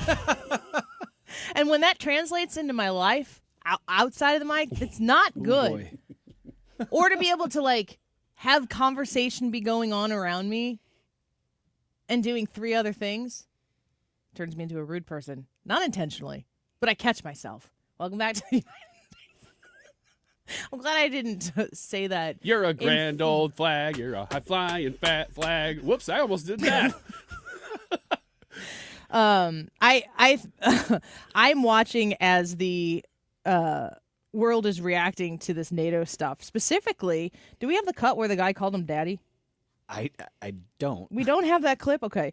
Well, there's a story out right now, and President Trump is responding to it. And I'm going to punt this to the 2 o'clock hour because we're going to need to get those clips so we can play them. But it's one of the main stories that's coming out of it. Have you seen this? I don't think so. Daddy thing? No. The NATO Secretary General referred to Trump as daddy. Oh, yes, I have seen that. Yeah. Yes. Super weird. Yeah, it is weird. The YouTube poll question today is, does the world respect the United States? Again, it's like we said at the beginning of the show. It's almost a little too much. Is this the same guy that we played earlier in the show? Yeah. So, okay, so I thought that was the same guy. But he didn't say that in the clip we already played. No, I don't have the clip. Okay. But Donald Trump was asked by the press about that thought, and we will have that for you when we come back in the 2 o'clock hour. But the question I'm posing to you is the YouTube poll question, Ryan. Does the world respect the United States? Yes. I actually pulled up a comment about this because I saw it was from Ender earlier in the show that echoed my sentiments on this. He says, yes, there's a base level of respect. The world still wants to trade with us. The world still wants to interact with us. We're so big. We have the biggest guns. It's easy to disrespect us, though. I think that's very true because my answer to this question is that we are respected regardless of the administration. I definitely think we're more respected right now than we were. But regardless of who's in charge, that's still true. We have a base level of respect in the world. Do you think that we're liked? Not always. Sometimes. Jim Carafano is huge on this and has been saying this throughout the entire Biden administration. He's like, whatever happens in public, that's politics. He's like, the way people talk about the United States, and specifically Donald Trump, one-on-one, person-to-person, not in a public setting, is incredibly grateful and respectful. It's a main talking point of the left that everybody hates Donald Trump. Like, the world hates him. Like, people will be like, how embarrassing for the United States that Donald... It's like, I don't know. I don't know if I call it embarrassing. A couple more comments here from our listeners. Russell said, as I mentioned earlier, I voted yes, Daddy is in the house. I don't know what we're talking about. Mad Scientist said, I answered yes, we've gained a crap load of respect with Trump at the wheel. 6 exclamation points. Reginald said, America never going to be respected as long as Trump is around. I wonder if Reginald respects Donald Trump or America. Tony said the respect is back, even though they may not like us and probably can't wait for another lib to become president again. There are probably people who feel that way, but I bet it's the minority. Because they only get to play outside of the playpen when Joe Biden's asleep, which was while he was president. So that was good for them. Let's talk about the daddy comment when we come back here on the Annie Frey Show. I got a couple clips that I'm going to play for you. So tune in, vote on the YouTube live chat poll, and tell us what you think, whether or not the world respects the United States. We'd love to hear your thoughts, your comments, your votes. We'll be back. Don't go away. I do what it takes. Always had a fear of being typical. Looking at my body feeling miserable. Always hanging on to the visual. I want to be invisible. You had a solid retirement dream. Sell your home in a few years, bank the equity, downsize, and travel. But with an unpredictable economy and the future feeling uncertain, you're wondering if that equity will still be there when you're ready. What if you could bank that equity right now? With Truehold, you can sell your home for its current value so you can access your equity today. You can bank the cash now and stay in the home you love with an easy standard lease. Truehold even covers property taxes, insurance, and repairs. And since Truehold hands over your equity in cash now, it's yours to do whatever you like. Don't let a shifting economy put your hard-earned equity at risk. Visit Truehold.com and receive their competitive offer on your home in just 48 hours, based on its best current value, not what's coming. Call 1-855-300-9993 or visit Truehold.com. The smarter, faster way to cash out on your home's value without moving. That's Truehold.com. Imagine this, a summer evening, relaxing under a beautiful porch overhang, hosting your friends on a composite deck, or enjoying a bug-free breeze in a screened room. That sounds dreamy, right? Hi, it's Kim, and that dream can be your reality with Lakeside Renovation and Design because they specialize in creating outdoor spaces that make your backyard the go-to spot for family and friends. And with their attention to detail and the high-quality materials they use, you'll have a space that lasts for years. Visit lakesideRD.com today to get started on your outdoor oasis. Don't get lulled into believing the IRS is getting soft. It's just the opposite. Hi, this is Lance Story with the Lance Story Law Firm. We are being told by IRS collection officers that their higher-ups are demanding that they get more aggressive than ever. So don't ignore them any longer. Level up. If you have unfiled returns, unpaid taxes, levies, or liens, call the Lance Story Law Firm today and let us get between you and the IRS. We'll protect your rights, including your right to appeal or even your right to take the IRS to tax court. Remember, IRS problems are legal problems and they need to be handled by an expert attorney team who's done it for decades. So call the Lance Story Law Firm today. We're local. Our office is right here in St. Louis, or visit Lance, D-R-U-R-Y, law.com to schedule your free consultation with your local tax resolution law firm, the Lance Story Law Firm, 314-260-6120. The choice of a lawyer is an important decision and should not be based solely upon advertisements. You've been listening to the very popular Wellness One for many years, Saturdays and Sundays on 97.1 FM Talk. We're happy to share that we've expanded the show to 4 times a week. Yes, 4 times every weekend. Saturday at 10 a.m., Saturday at 8 p.m., Sunday at 9 a.m., and Sunday at 2 p.m. It's the same great show designed to cut through the nonsense and provide you a common sense, science-based strategy for a healthy life. So join TJ and Aaron for Wellness One. Now 4 times a week on 97.1 FM Talk. KFTK FM Florissant from the Kaufman Townsley St. Louis's Injury Lawyers Studio. Call 314-500-5000. That's 314-500-5000. All on the free Odyssey app. Heading for home, I'm Jack Callahan, Fox News. President Trump aboard Air Force One, making his way back from the NATO summit. The president leaves The Hague with many new commitments from NATO partners to boost defense spending, except Spain. But the president has a plan to punish them. We'll make it up. You know what we're going to do? We're negotiating with Spain on a trade deal. We're going to make them pay twice as much. Now that the president is gone, we just have to wait to see if that sticks. Fox's Peter Ducey, the president rejecting reports that the airstrikes on Iranian nuclear facilities were less effective than they've claimed, and says there is independent verification. Some great statements just came out from the Israeli Atomic Energy Commission and from Iran, as you know, that it was complete, total destruction. The FBI is investigating a leak of Pentagon documents about the strike, and the White House says it will limit the sharing of classified information with members of Congress.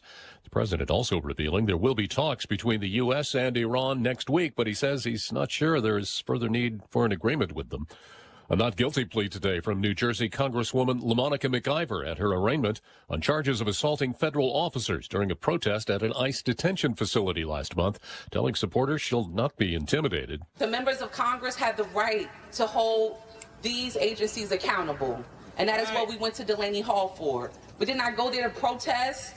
We did not go there for any of that. We went there to make sure that this facility was up to par and the detainees there were getting due process. A conviction could mean 8 years in federal prison. Mississippi is preparing to put a killer to death soon. 79-year-old Richard Jordan was convicted of killing a woman in 1976. He's blamed post-traumatic stress from his service during the Vietnam War. An hour before the close, the Dow is down 160 points. NASDAQ is ahead 42 points. Crude oil up slightly, back over $65 a barrel. America is listening to Fox News. The doctor's office that accidentally mixed up your files has your social security number. The power company that mistakenly cut your service has your payment info. And the hotel that lost your reservation has your passport number. You need LifeLock because your personal info is in endless places that can expose you to identity thieves. LifeLock monitors hundreds of millions of data points every second. If your identity is stolen, we'll fix it, guaranteed or your money back. Save up to 40% with promo code NEWS at LifeLock.com. Terms apply. No one wants to leave behind stress for their family. That's why a trust or a will is so important. Without one, your assets might go to the wrong people or leave out loved ones. Also, probate is long, expensive, and often avoidable with a revocable trust. Trustandwill.com makes it simple to create a personalized estate plan. A trust or will provides clarity and peace of mind. Get 20% off on your estate plan documents by visiting trustandwill.com/radio. Air Comfort Service, heating, cooling, and insulation, weather. The big old sinking dome of high pressure continues to be locked in over the eastern two-thirds of the nation, and we are right in it. Partly sunny, hot, and humid, maybe a pop late-day thunderstorm. 95 for the high. Tonight, partly cloudy, warm and humid, 76. Thursday, partly to mostly sunny, up to 97. Friday, same story, but we'll add a pop thunderstorm again Friday, and 95. This is 97.1 FM Talk. Chief Meteorologist Dave Murray. You're listening to the Annie Fry Show live from the Air Comfort Service Heating, Cooling, and Insulation Studio. Air Comfort Service is hiring licensed journeymen. Don't have a journeyman license? Air Comfort Service will help you get it. Get guaranteed hours year-round and more. Apply online at aircomfortservice.com. That is exactly what I needed to hear. Thank God someone here knows what you're talking about. That's us. That's right. Gotta love this American ride. All right, you need to take the time and get the full picture.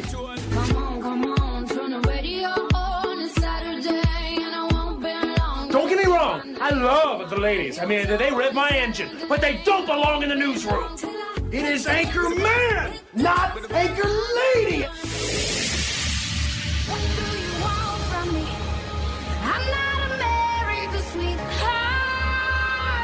Goodness sake, kid. Keep your voice down. Your father's listening to the radio.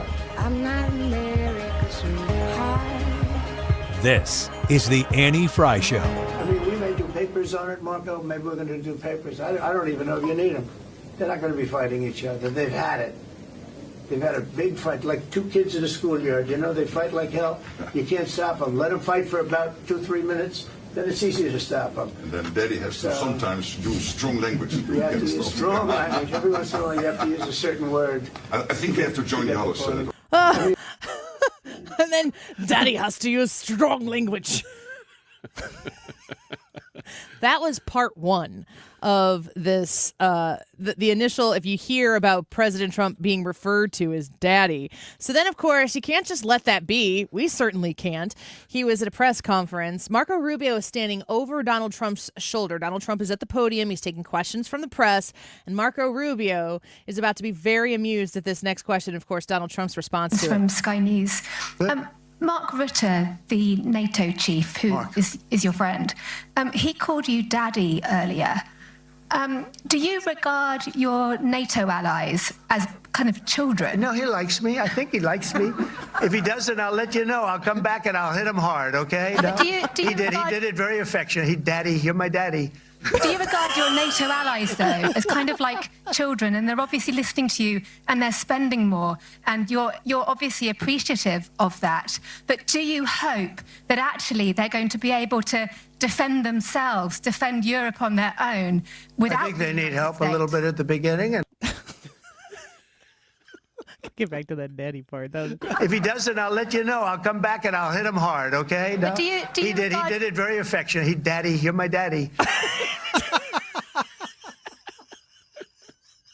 Can you imagine Joe Biden fielding that question? Can you imagine Kamala Harris fielding that question?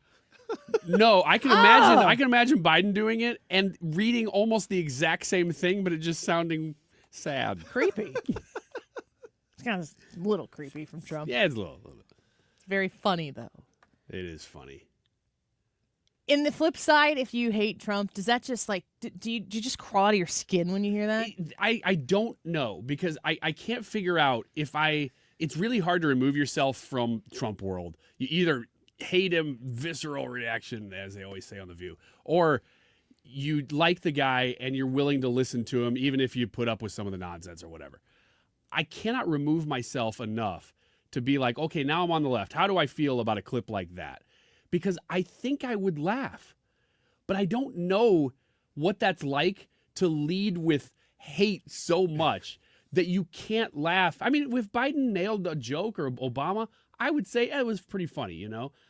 But there are people who will not concede that a joke could land from. All right, okay. No, he did it very affectionate. Daddy, you're my daddy. I mean, it's funny. Nobody would have asked Joe Biden that question. It would potentially start a war. Well, they would, but it would be on a card, and the intern ahead of time would have written it down for him. Let me just once again revisit my frustration that greeting cards, you can't go to the greeting card section and see cards making fun of presidents anymore. We grew up with that. There were greeting cards like Bill Clinton. They were the best. Bill Clinton was a great gift to the greeting card industry. Oh, yeah. George W. Bush, you know, the Bill Clinton one was his Playboy nature. Yes. And kind of like a Southern Arkansan thing. Probably some like Bill Clinton cartoons in his underpants or something like that. We could go on, but we won't. George W. Bush, probably him being stupid. Mm-hmm. Or a little too zealous on the fighting thing. But I feel like I could. Ronald Reagan, I mean, he was caricature-esque. I think it stopped with Obama because I think they lost their ability to have a sense of humor. Yeah, I do too. There wasn't like he was beyond reproach. There wasn't a caricature that anybody could grab with Obama that was like, oh, that's too sensitive. We can't. He's the first black president. We can't make fun of him. Nobody would touch it. We should start now. Yeah, we should. With Obama. Just making up for lost time. I want to talk about this story that is wild. And somebody who, in my family has a Centennial family farm. My husband's family has a Centennial family farm. I am a huge fan of the show Yellowstone. And that reminds me of this.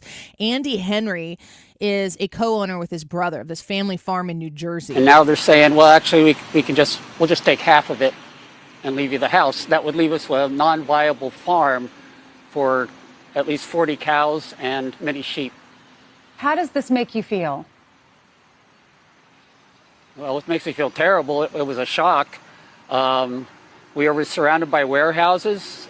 We've been turning down developers for years, and we just wanted to be left alone and take care of our place like my ancestors did before us. So here you have a man who is helping run an active family farm. This is to me, it's not even an important detail in the story, but it's continually put out there when people are covering the story.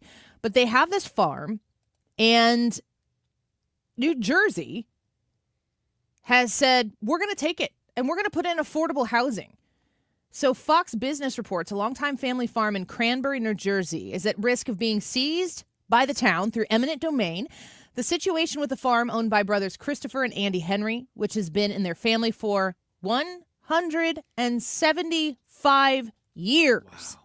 Recently drew notice from the U.S. Department of Agriculture Secretary Brooke Rollins. Rollins said on X last week that she was, quote, looking into the situation immediately, adding, quote, we must protect family farms at all costs. Quote, whether the Mauds, the Henrys, or others, whom we will soon announce, the Biden-style government takeover of our family farms is over.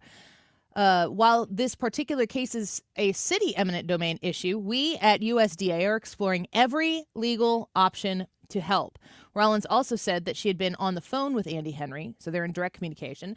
Fox Business reports the farm is under threat of seizure by Cranberry Township after a town committee signed off on a measure that would pave the way for eminent domain seizure. Cranberry Township is looking at possibly building state-mandated affordable housing on a large portion of the farm's land.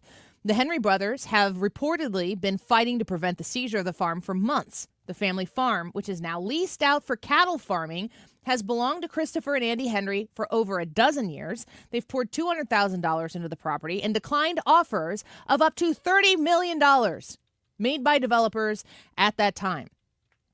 While advocating to keep their farm, the Henry brothers have said its proximity to warehouses would not make it a good spot to construct affordable housing and that there are better sites elsewhere. Their attorney, Timothy Dugan, also argued the move contradicts the town's work to preserve agriculture land in the area. Fox Business reached out to the mayor and to Dugan for comment, and Andy Henry told Fox Business correspondent Jeff Flock that the town's move, quote, totally shocked us. This enrages me. This makes me crazy. And Emily Campagno said this on Outnumbered earlier today, and I'm going to quote her and give her credit for saying it because it was exactly the right way to say it. But land ownership like this in this country is sacred. And to think that any township would be like, we got a state-mandated affordable housing mandate that we have to meet, we'll take that. Like hell you will. There is emotion in me that is very, very, very palpable hearing the story. I couldn't agree more. And I hated hearing even in that story that the farm's lawyer, one of their arguments is, well, there's much better areas even to do your government. Who cares? Screw that there's better areas. This is this guy's land. Yeah. I don't care whether there's better areas or not. That isn't yours. Yeah. You don't touch it. It's not yours, and it doesn't matter how many people voted for it. Here's the good thing about this, and this is where the media is actually succeeding here, is that Fox News is it's the biggest news station in the world, or country anyway. They're making this a story. That means this story will probably start to simmer down and die down, and maybe even the farmer will win here. But you win? Go ahead. Sorry. What bothers me is that there are stories like this that never make the big news. They better now. And you don't hear about them, and they just kind of get swept away, and they're usually not as egregious as this one, so they don't make the big news. And this is happening all the time in our country right now because of eminent domain. I know in the time that my parents have lived on their family farm that they've had people walk up to the door and say, I'll give you $1 million for this. So that type of stuff happens. And the property, any type of family farm property, everything's looked at for development right now. Was it worth $1 million? Yes or no? It is if someone's going to hand it to you. And it might be that one person at that one time. If these people are offered $30 million and they're saying no, take the hint. Butt out. Go somewhere else. There's somebody else out there that wants to take that money and meet that need. This isn't a conversation about affordable housing. This is absolutely a conversation about the sacred right of land ownership. Oh, man. I hope Brooke Rollins continues to push this. Maybe, I don't know if we can get her on the show, but I'd like to talk to her. It's not really, the U.S., the agriculture secretary. Is she the secretary of agriculture? Is that what it's called? It's not really, Department of Agriculture Secretary Brooke Rollins. I don't know. This is personal to me. This is a private ownership story at its core. It also is an extra kick while you're down. We're going to take it from you without your consent, and we're going to give it to other people to live on it for free. That's ridiculous. That's communism. Again, we're back to this is really a private ownership story, but the fact that that's what they're doing with it is so bad. Rage. Rage. If you don't have the property and they can just take it, do you ever actually own it? Only if you're permitted to. You will own nothing. Just ask Carol Roth. Let's have a conversation about property taxes, too. Let's have a conversation about what's going on local in a segment that I don't know what the name of it is because we haven't heard what Ryan named it yet. Yes, Ethan's coming in with local news next, and we've made the grave mistake of letting Ryan name it every day something different. Ethan, come here. We'll be right back. All right, tonight, I woke up with a strange tattoo. The Annie Fry Show, now cooked in 100% beef tallow. Mixed with that Galifianakis.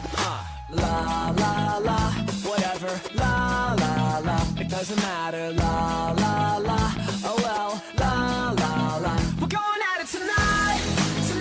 RulerFoods.com 3-day sale is coming up here. 3 days only. Ruler Foods, January. What's the matter with me? Don't answer that. It's rhetorical. Turn your microphone off. Why is it always Ruler Foods? Keep going. Why? Because I think you're right on the verge of messing up real bad. Ruler, I'm so sorry. You guys are great. I love shopping with you, saving you caught with yourself, but yeah. 3 days only, January 27th, June 27th, June 28th, and June 29th at Ruler Foods. You get to stock up on summer essentials like butter. Wait, I was like just butter. Thinking, like it's just like butter. This ad is like butter. Well, Kroger butter, just $2.99. We go through a ton of butter in our house. That is for real. And getting quality products from Ruler Foods for less is key. You can also save on Kroger Classic Garden Salad, just 99 cents at this 3-day sale. General Mills cereal, $5.49. Kroger Self-Rising Crust Pizza, $3.69. Stock up on those frozen pizzas. They'll save the day on your late dinner nights. Kroger Bacon or Kroger Brats, just $3.49 each as well. These deals are only for 3 days. In June, not January, but maybe in January. I'll tell you then. This June, 27th, 28th, and 29th, save big at Ruler Foods. Online at rulerfoods.com. You're listening to Leaf Filter Radio, and the guru of gutter protection himself, Chris Coonahan, is here to take your most pressing leaf-related questions. Hey, everybody. Chris here. I understand we have Ron on the line. Ron, where are you calling from? Uh-oh. Ron, are you calling from a ladder? Well, I was. I wanted to ask Chris what I need to do to get my gutters ready to have Leaf Filter installed. Oh, Ron, you don't have to do anything. A Leaf Filter Trusted Pro will come out and clean out your gutters, realign and seal your gutters, and install a Leaf Filter, America's #1 gutter protection system. So I didn't need to get on this ladder? Ron, Leaf Filter Trusted Pros are in your neighborhood and ready to help. Just visit leaffilter.com/radio to schedule your free gutter inspection and get up to 30% off. Thank goodness. What was that site? That's leaffilter.com/radio for your free gutter inspection today. See representative for warranty details. Promotion is 20% off plus a 10% senior or military discount. One discount per household. Protect your liver and give it the support that it deserves by making Active Liver from New Nordic part of your daily wellness routine. Find Active Liver in stores at your local CVS, Meijer Grocery, or online at Amazon or NewNordicUSA.com.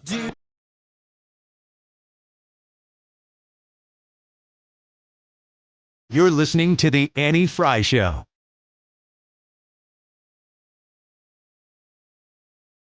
Follow Annie on X at Annie Fry Show. To the bone, no doubt.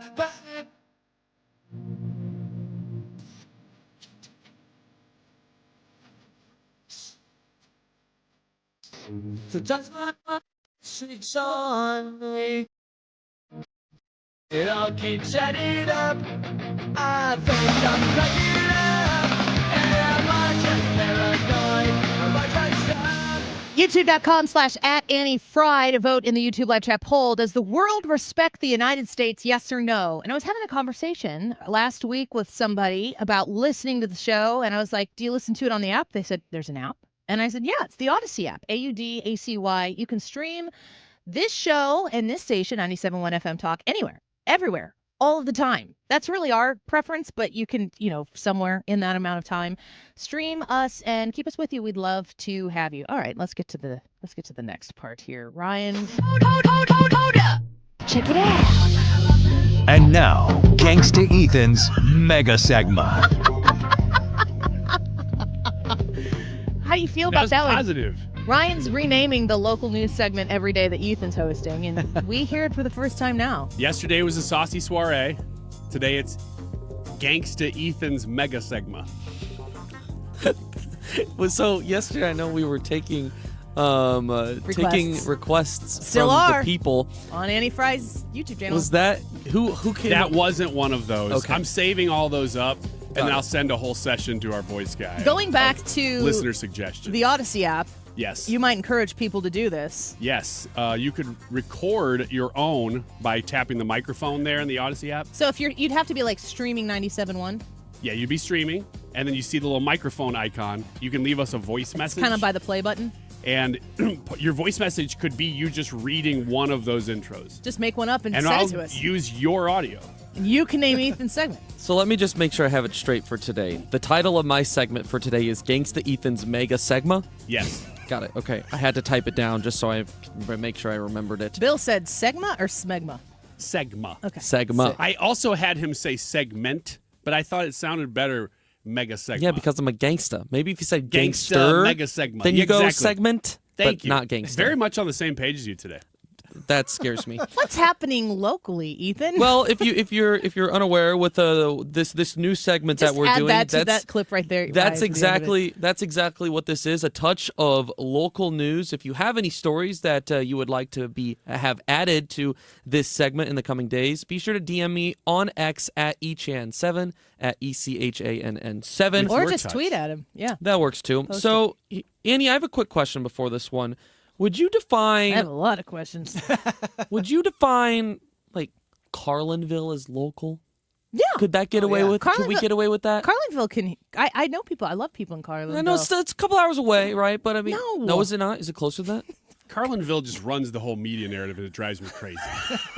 It's like when the Tired of the big Carlinville takeover. Exactly. Maybe that's Carterville. That's a couple of hours away. I bet from here it's maybe 75 minutes. Carbondale? Carbondale is the opposite direction. The car blank Illinois towns. Yep. Way to be super dismissive of Thank you. our favorite town, Thank you. Carlinville, Illinois. Okay, well, I have a funny... I said it'd be about 75 minutes, and from where we are right now, it's an hour and 13. Ooh, she's so right. Because I know Carlinville. Do you ever get tired of that? I get tired of that. I think I'm Me and too you are kinda on new the to same having page my own today, segment you know? to say that on air. I don't get tired of it. I have a story. I have a story out of Carlinville. That Happens I think all the time. Oh, yeah? I think, well, they control the media narrative, apparently.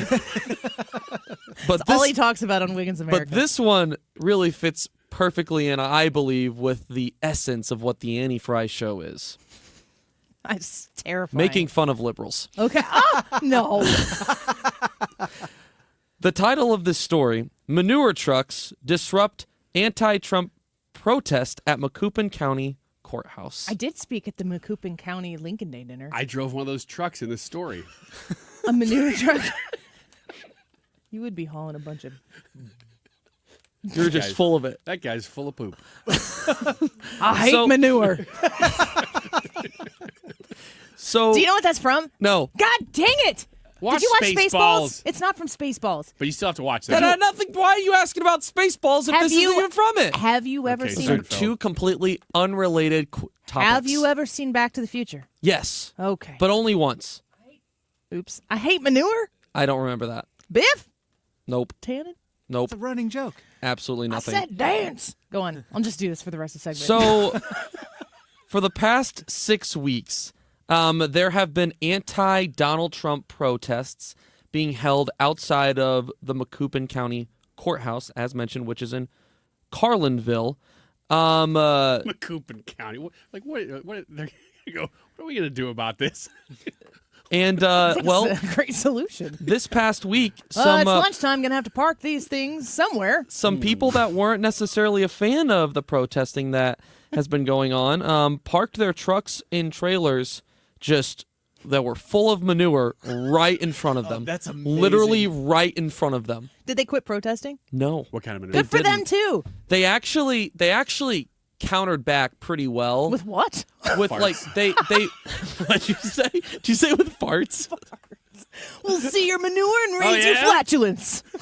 One of the protesters actually said, like, I give him credit. Like that's a pretty creative idea. I have protesting respect, First Amendment respect for both sides. They equally. they then responded and said, but they underestimated the symbolism. The one thing they chose to represent their side of the conversation with is a huge pile of manure. So they said, I'll let the symbolism of that do the talking. So they end up making a bunch of signs that say, like Trump's policies stink and stuff like that. So they really did play on it pretty well. So then they're like, these are our poop trucks. That's kind of what it seems like they're going for here. Still doesn't feel like a win. They counterpunched and they just kind of like clipped them with maybe like a knuckle. This is why I love Macoupin County. Like, hey, can we get some poop trucks up here? Yeah, for 10 minutes. Yeah, we don't call because those are farm people. County for nothing. So you guys, stop! No, I'm not making fun of them. Yes, you are. Do not disrespect them. They're I'm not. Some of I my love favorite them. people. I Macoupin love those County. guys. So who do you guys give the win to in this situation? I'm assuming it was probably Republicans that. God, I kind of want to say it's a draw though, because if draw? it didn't make them stop protesting, it's not like they won. Ryan, I want to know your opinion on this. I think that the only way you could declare a winner in this category is if they dump the poop on the protesters. No! And the protesters That would be were a like, crime. they like started screaming and melting. Then you go, I think I see a winner here. Yeah, But that didn't happen. that would be a crime.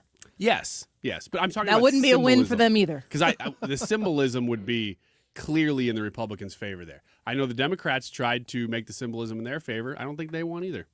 Wow. I think this was a draw. I think it's a draw. I think everybody's having a good time, though. I am. Well, be sure to stay tuned in for more information on Macoupin County and the protesting going on against the two sides. As we move on here in Gangsta Ethan's Mega Segma. I wouldn't be surprised, though, at the end of the segment, if I get a private text message from someone who tells me exactly whose trucks they were. That would be awesome. I'd like to know. I won't. Can we get them on for maybe tomorrow's Gangsta Ethan's Mega Segment? We should have them come in and do a segment, but in like disguise. That would be awesome. And it won't as be Biff called Tannen that tomorrow. So. Only. It's Biff Tannen. Back to the Future 3 Biff Tannen.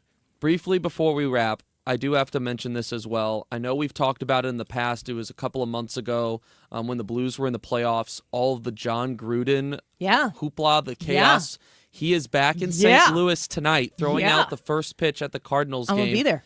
That's awesome. Yes. Game 3 of Cardinals-Cubs has been two of the best games of the year. The Cardinals are red hot right now, and they're bringing in the secret weapon at the perfect time to keep the crowd in it. It's hot out right now in St. Louis. The crowds haven't been amazing the last couple of days, but I imagine that the people will be there for John Gruden tonight. He posted another goofy video, just getting the people hype. And let's hope that the Cardinals are able to stay red hot and get another win tonight. Having more fun in life than John Gruden right now? I don't think so, genuinely.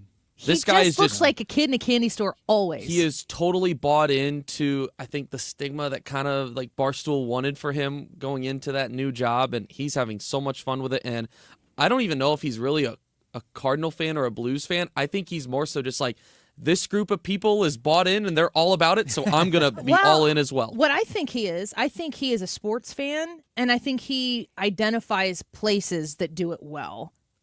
Well said. And yes. we do that well here. Yes. And he acknowledges it. I'm always like, what if you're a Cubs fan? And John Gruden's out there like, go beat those Cubbies. I'd be like, hey, what did we do? The Cardinals were 14-19 the first time that he made his video. Shortly after, they went on a 9-game win streak. He made another video.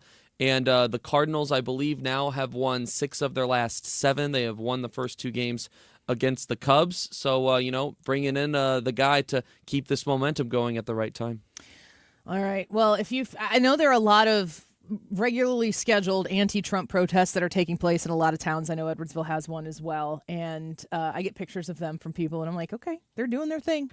I don't know who has time to protest in the middle of the day. I certainly don't. But they're doing their thing. They're exercising their First Amendment right. And in Carlinville, Illinois, Macoupin County, they showed up with poop. Not to be mistaken with Carterville or Carbondale. No. Carlinville. No. But if you guys do something crazy, we'll report on that as well. Amen. It's what we do here on Gangsta Ethan's Mega Segma. I had to look at it again. Check it out. And now, if you want to name it, Mega Segma. Something better than Mega Segma. Hit us up on the Odyssey app, record something, send it to us, comment on the YouTube channel. We'll be right back. You're listening to The Annie Fry Show. Interact with Annie on Facebook. The Annie Fry Show.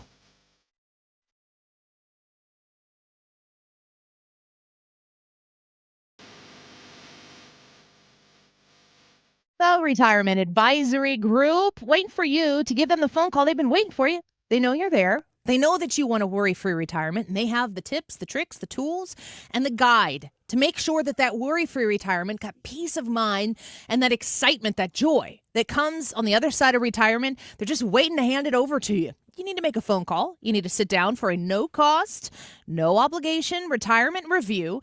314-993-9494. That's 314-993-9494. That retirement review is a discussion about you and what you have done, what you have saved, what's your age, how long do you want to work, did you want to retire years ago and you're just trying to see if you can finally make it. All of you is included in that initial conversation. And then you can decide, yeah, this really seems like it's what I need. It's going to be what works for me. And then you can move on that relationship from there. 314-993-9494. 314-993-9494. You can connect to them online as well at retirementkey.com. I'm Emma Greed, and I've spent the last 20 years building, running, and investing in some incredible businesses. The more success I've had, the more people started coming to me with questions. How do you start a business? How do you raise money? How do I bounce back from failure? On my new podcast, Aspire with Emma Greed, I'll be answering these questions and more through weekly conversations with the smartest minds out there. Listen to and follow Aspire with Emma Greed, an Odyssey podcast, available now, wherever you get your podcasts. I'm John Morgan of Morgan & Morgan. If you've been injured in a car accident, call America's largest injury law firm. For over 35 years, my mission has been to deliver more for our clients, to deliver more for you. If you or anyone in your family has been injured in a car accident, call us now, as the time to file a claim may be limited. Last year, more clients hired Morgan & Morgan than ever before, protecting America, fighting for you. Morgan & Morgan. Visit forthepeople.com for an office near you. Hey, it's Tom Ackerman. Where do you go for your annual eye health examination? Ophthalmology Associates, of course. Doctors Greg Birdie and Ranjan Malhotra. Dr. Robert Bersati, he's the one I saw. Or Dr. Andrew Royer. They are available to you and are there to take care of all your vision needs at Ophthalmology Associates. They're on Manchester Road, a half mile west of 270. Your vision is their business at Ophthalmology Associates. In fact, many of their patients are doctors themselves. That's why they call themselves the doctors, Ophthalmology Associates.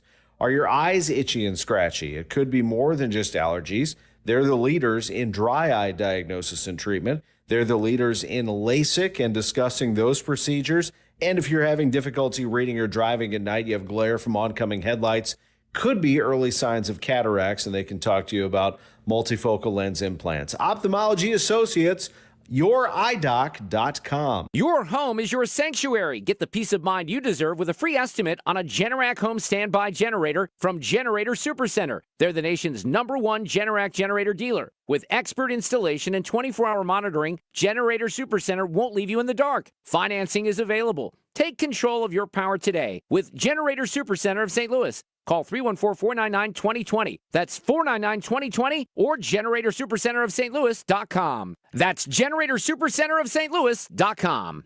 The YouTube live chat poll today is, does the world respect the United States?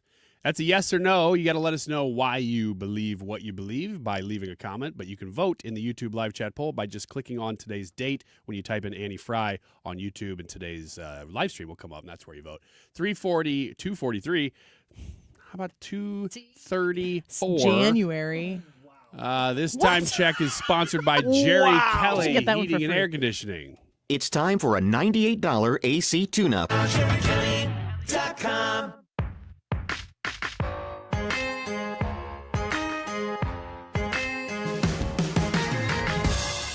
You're listening to The Annie Fry Show.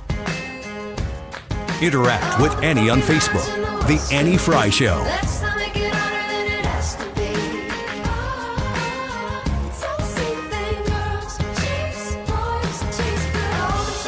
So the Wall Street Journal put out a story. American women have never been this resigned to stay single.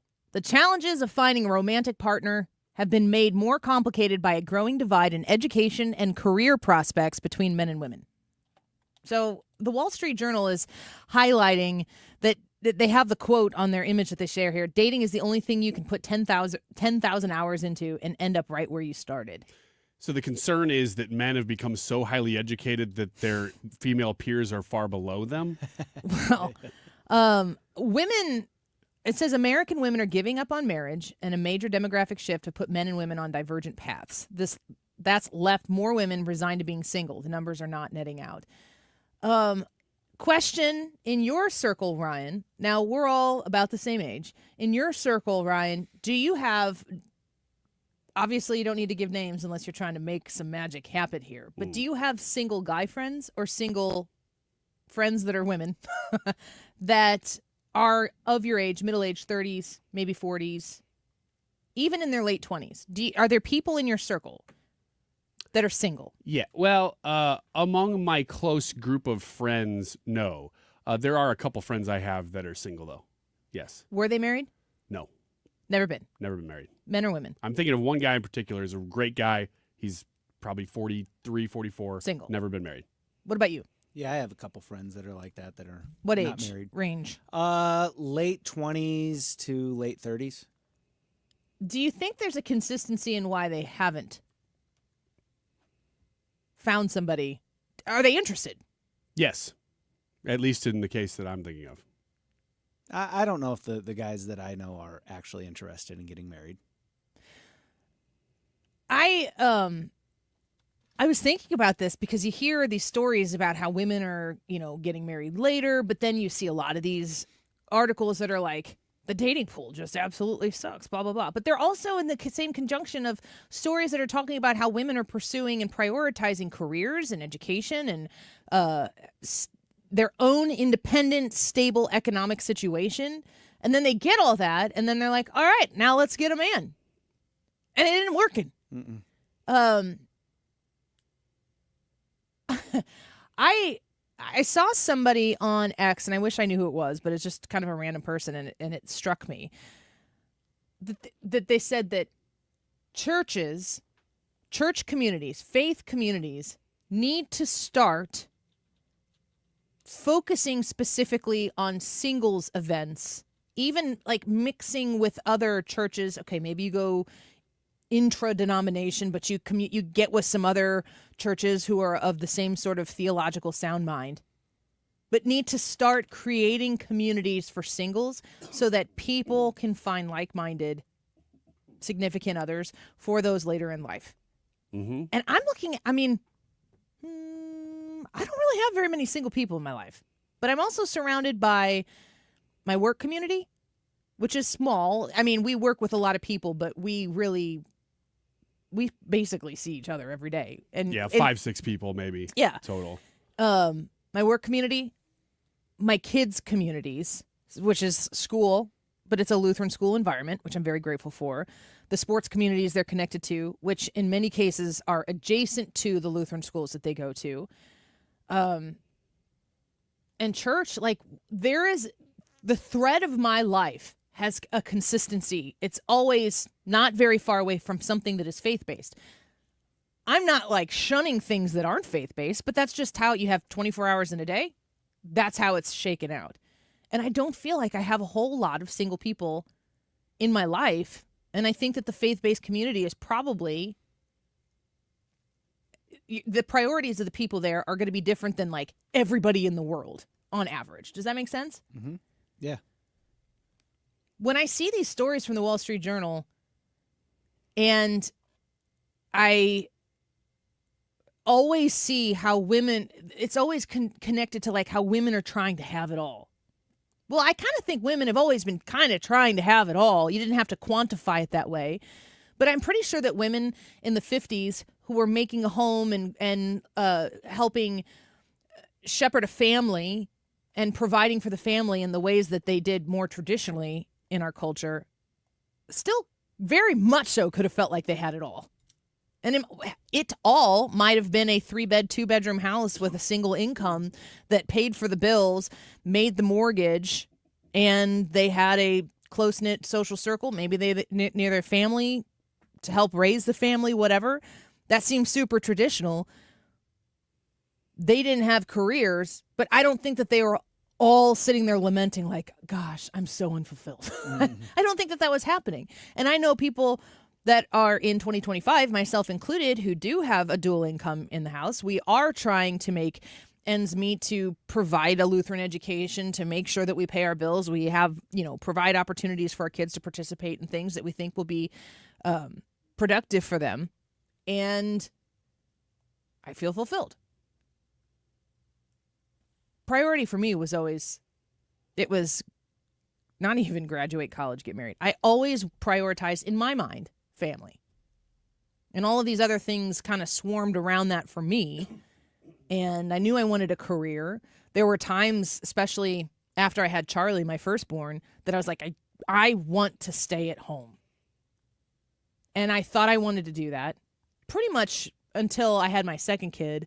When Jensen was born, I was like, I really like what I do for a living. It wasn't about getting out of the home, but it was about like, I want to do both. So I've made that happen for me. I'm grateful for the opportunity. But somehow or another, feminism, specifically postmodern feminism, has told women that it's not enough to say, I'd kind of like to try to juggle both. I'd kind of like to be in both places and see what I can do. That you have to fully succeed to your greatest potential economically in your career and everything. And you have to make sure that you put yourself first, because the world has put you last for so many years, that you are the only one who can look out for you. And you need to go out and succeed and show the man what you can do. And the men are like, look at her go. I'm going to go get a wife. And they've passed it up, and they've elected to not sit around and wait for women in their 30s and 40s. I don't know how many people in their 30s and 40s and 50s are getting married for the first time to people who have been also married for the first time. It's one of the weird conundrums of teaching alternative viewpoints so heavily, is that it's fine. Tell people there's an alternative to the way that it is. But then we've stopped telling people that there's the original way. We've only taught the new way and said, well, this is the way that, the old way exists, but it's bad. Instead of teaching people, there are multiple paths to happiness here. Seek something out, see which one works for you. But also at the foundation of what you're saying, this is maybe the point that you're making, that the measurement of that success is really based in revenge. Yeah, it kind of is. It's never like your battle for fulfillment starts with you. And that is kind of the point that I'm making. You're right, because if it were just, here are a number of different options. You haven't thought about these as much. These are the ones that everybody talks about, but have you considered this? That's not the way it's presented. It's presented exactly the way you're saying.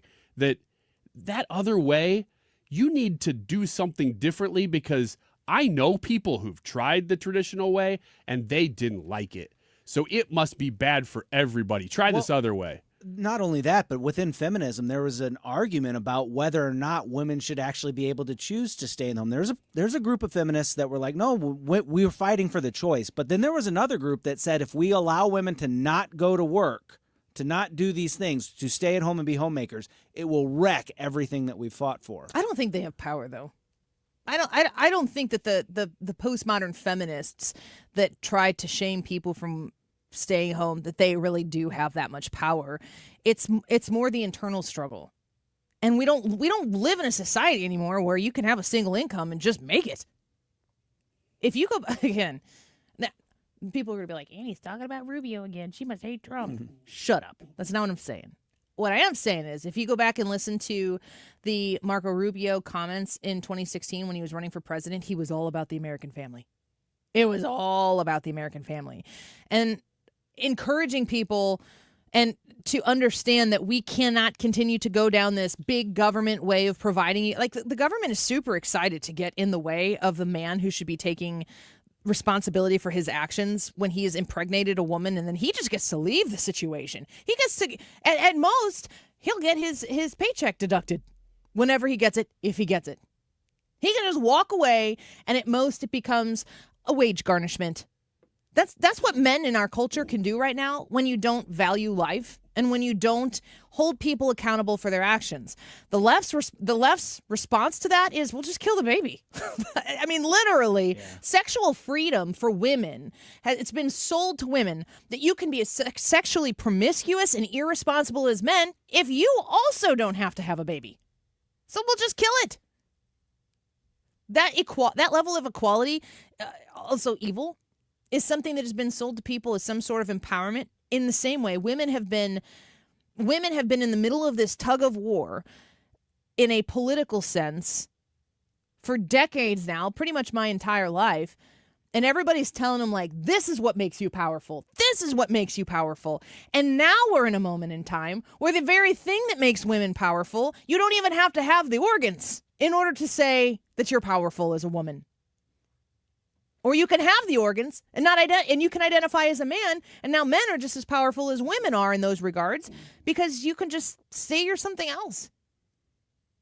I think like real feminist empowerment comes from women who put their hands over the ears and they think to themselves, Lord, what is best for me? What is best for my family? What is best for the family you want me to have? Guide me.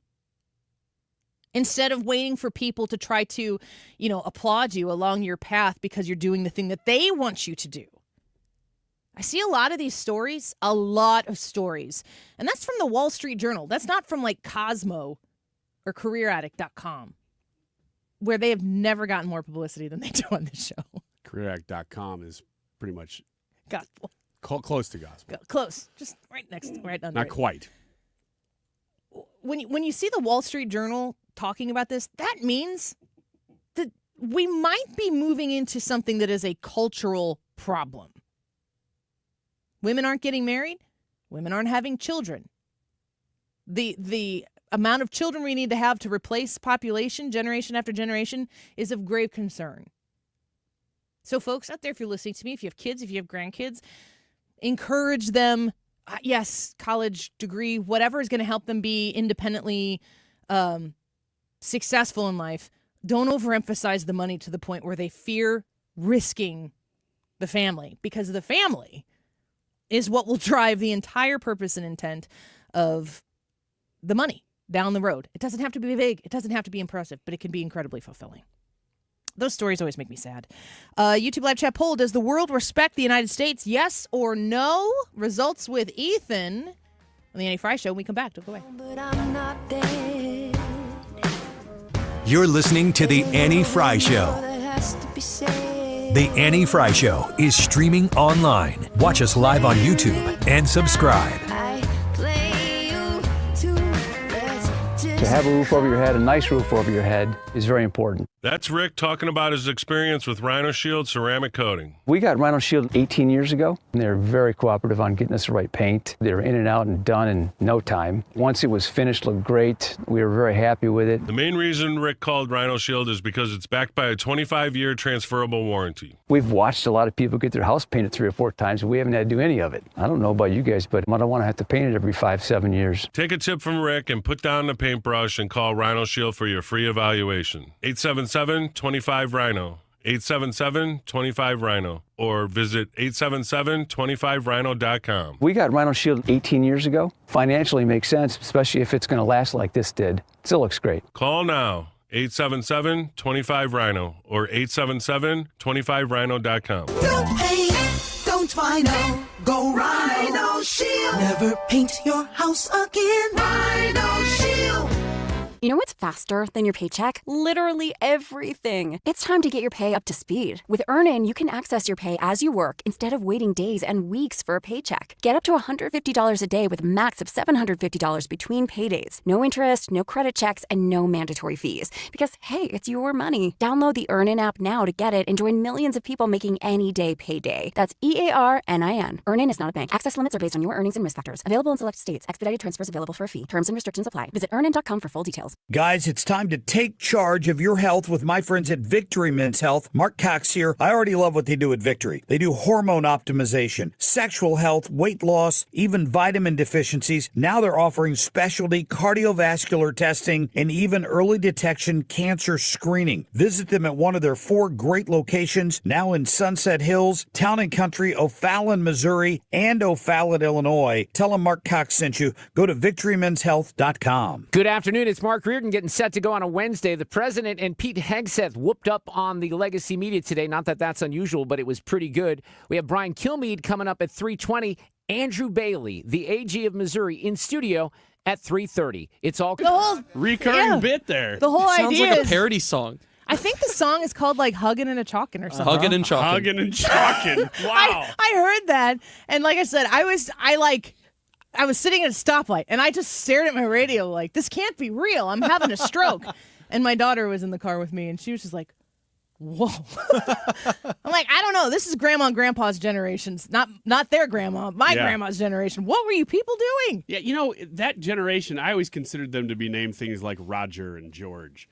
But if you were in music, your name had to be something like, hey, I'm Hoagie Carmichael. Like, oh, that guy must be in music. Hoagie Carmichael. What? How do we do radio after that? Talking.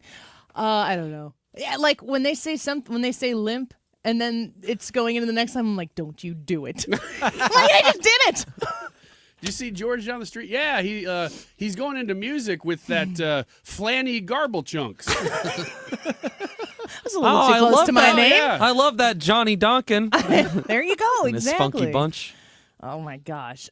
Real quick here before we get to the YouTube live chat poll results, asking you, hurry up, vote. Does the world respect the United States? The New York City mayor election last night, the primary happened. Cuomo lost. Does that surprise you at all that he lost?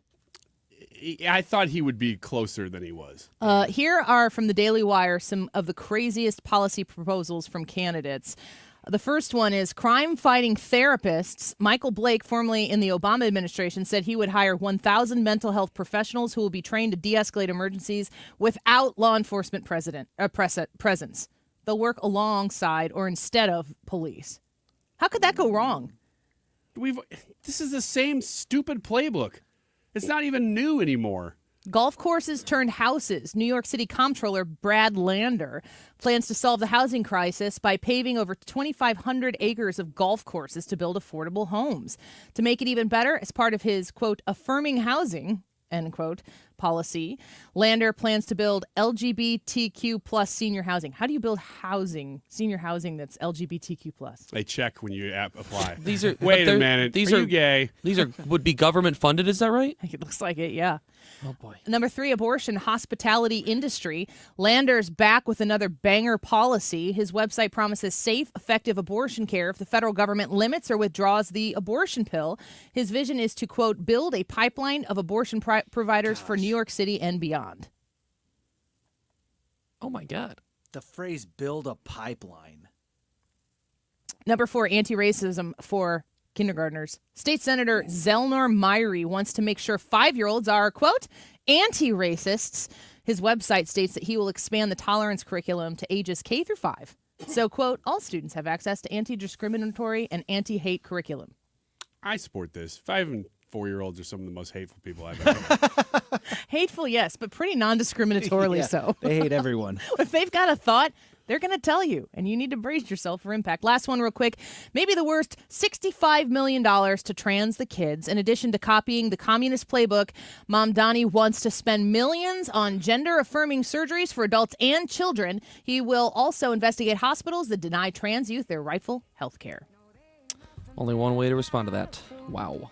Yeah. I guess you could also respond with the YouTube live chat poll results. 255 votes. Does the world respect the United States? 80% say yes. 20% no. That's like the highest no that we've had here in this week division. Do you think the world respects the United States, Ryan? Yes. Ethan? Yes. Brad? Yeah, absolutely. I do too, absolutely. We agree with the majority. Thank you for listening today. The podcasts are available on the Odyssey app. You can also go to andyfryshow.com/podcast and check out everything Andy Fry Show there. The Mark Reardon Show on 97.1 FM Talk. Next. Do you ever wonder if you saved enough money to retire? Well, you can find out how you can make your money go a lot further in retirement in a 3-hour adult education class called Retirement Planning 101. Hey, it's Sue Thomas, and this is a one-night class. It's taught by a fiduciary advisor from Financial and Tax Architects. They have decades of financial planning experience, and they hold these at colleges and libraries throughout St. Louis. You will learn about reducing your taxes, maximizing your Social Security income, paying for health care, all of it. And there's no cost. Just bring 3 canned goods for St. Louis Crisis Nursery. Now, there are a handful of openings for the classes this month and next. Just register by calling 314-947-2012. 314-947-2012. It's the Sue Thomas number. 314-947-2012. Do painful joints prevent you from enjoying an active life? Blue Tail Medical Group can help without the expense and risk of surgery. Regenerative treatments can help patients with age-related wear, arthritis, or injuries by encouraging the return of soft, healthy tissue between your joints. Our doctors offer a natural path to reduce joint pain without surgery, drug dependence, or long recovery times. See nationally recognized specialists right here in Missouri at BlueTailMedicalGroup.com. That's BlueTailMedicalGroup.com. Spring into a new home with amazing savings at TR Hughes. Hi, I'm Jason Hughes with TR Hughes Homes, and we are currently offering half off up to $40,000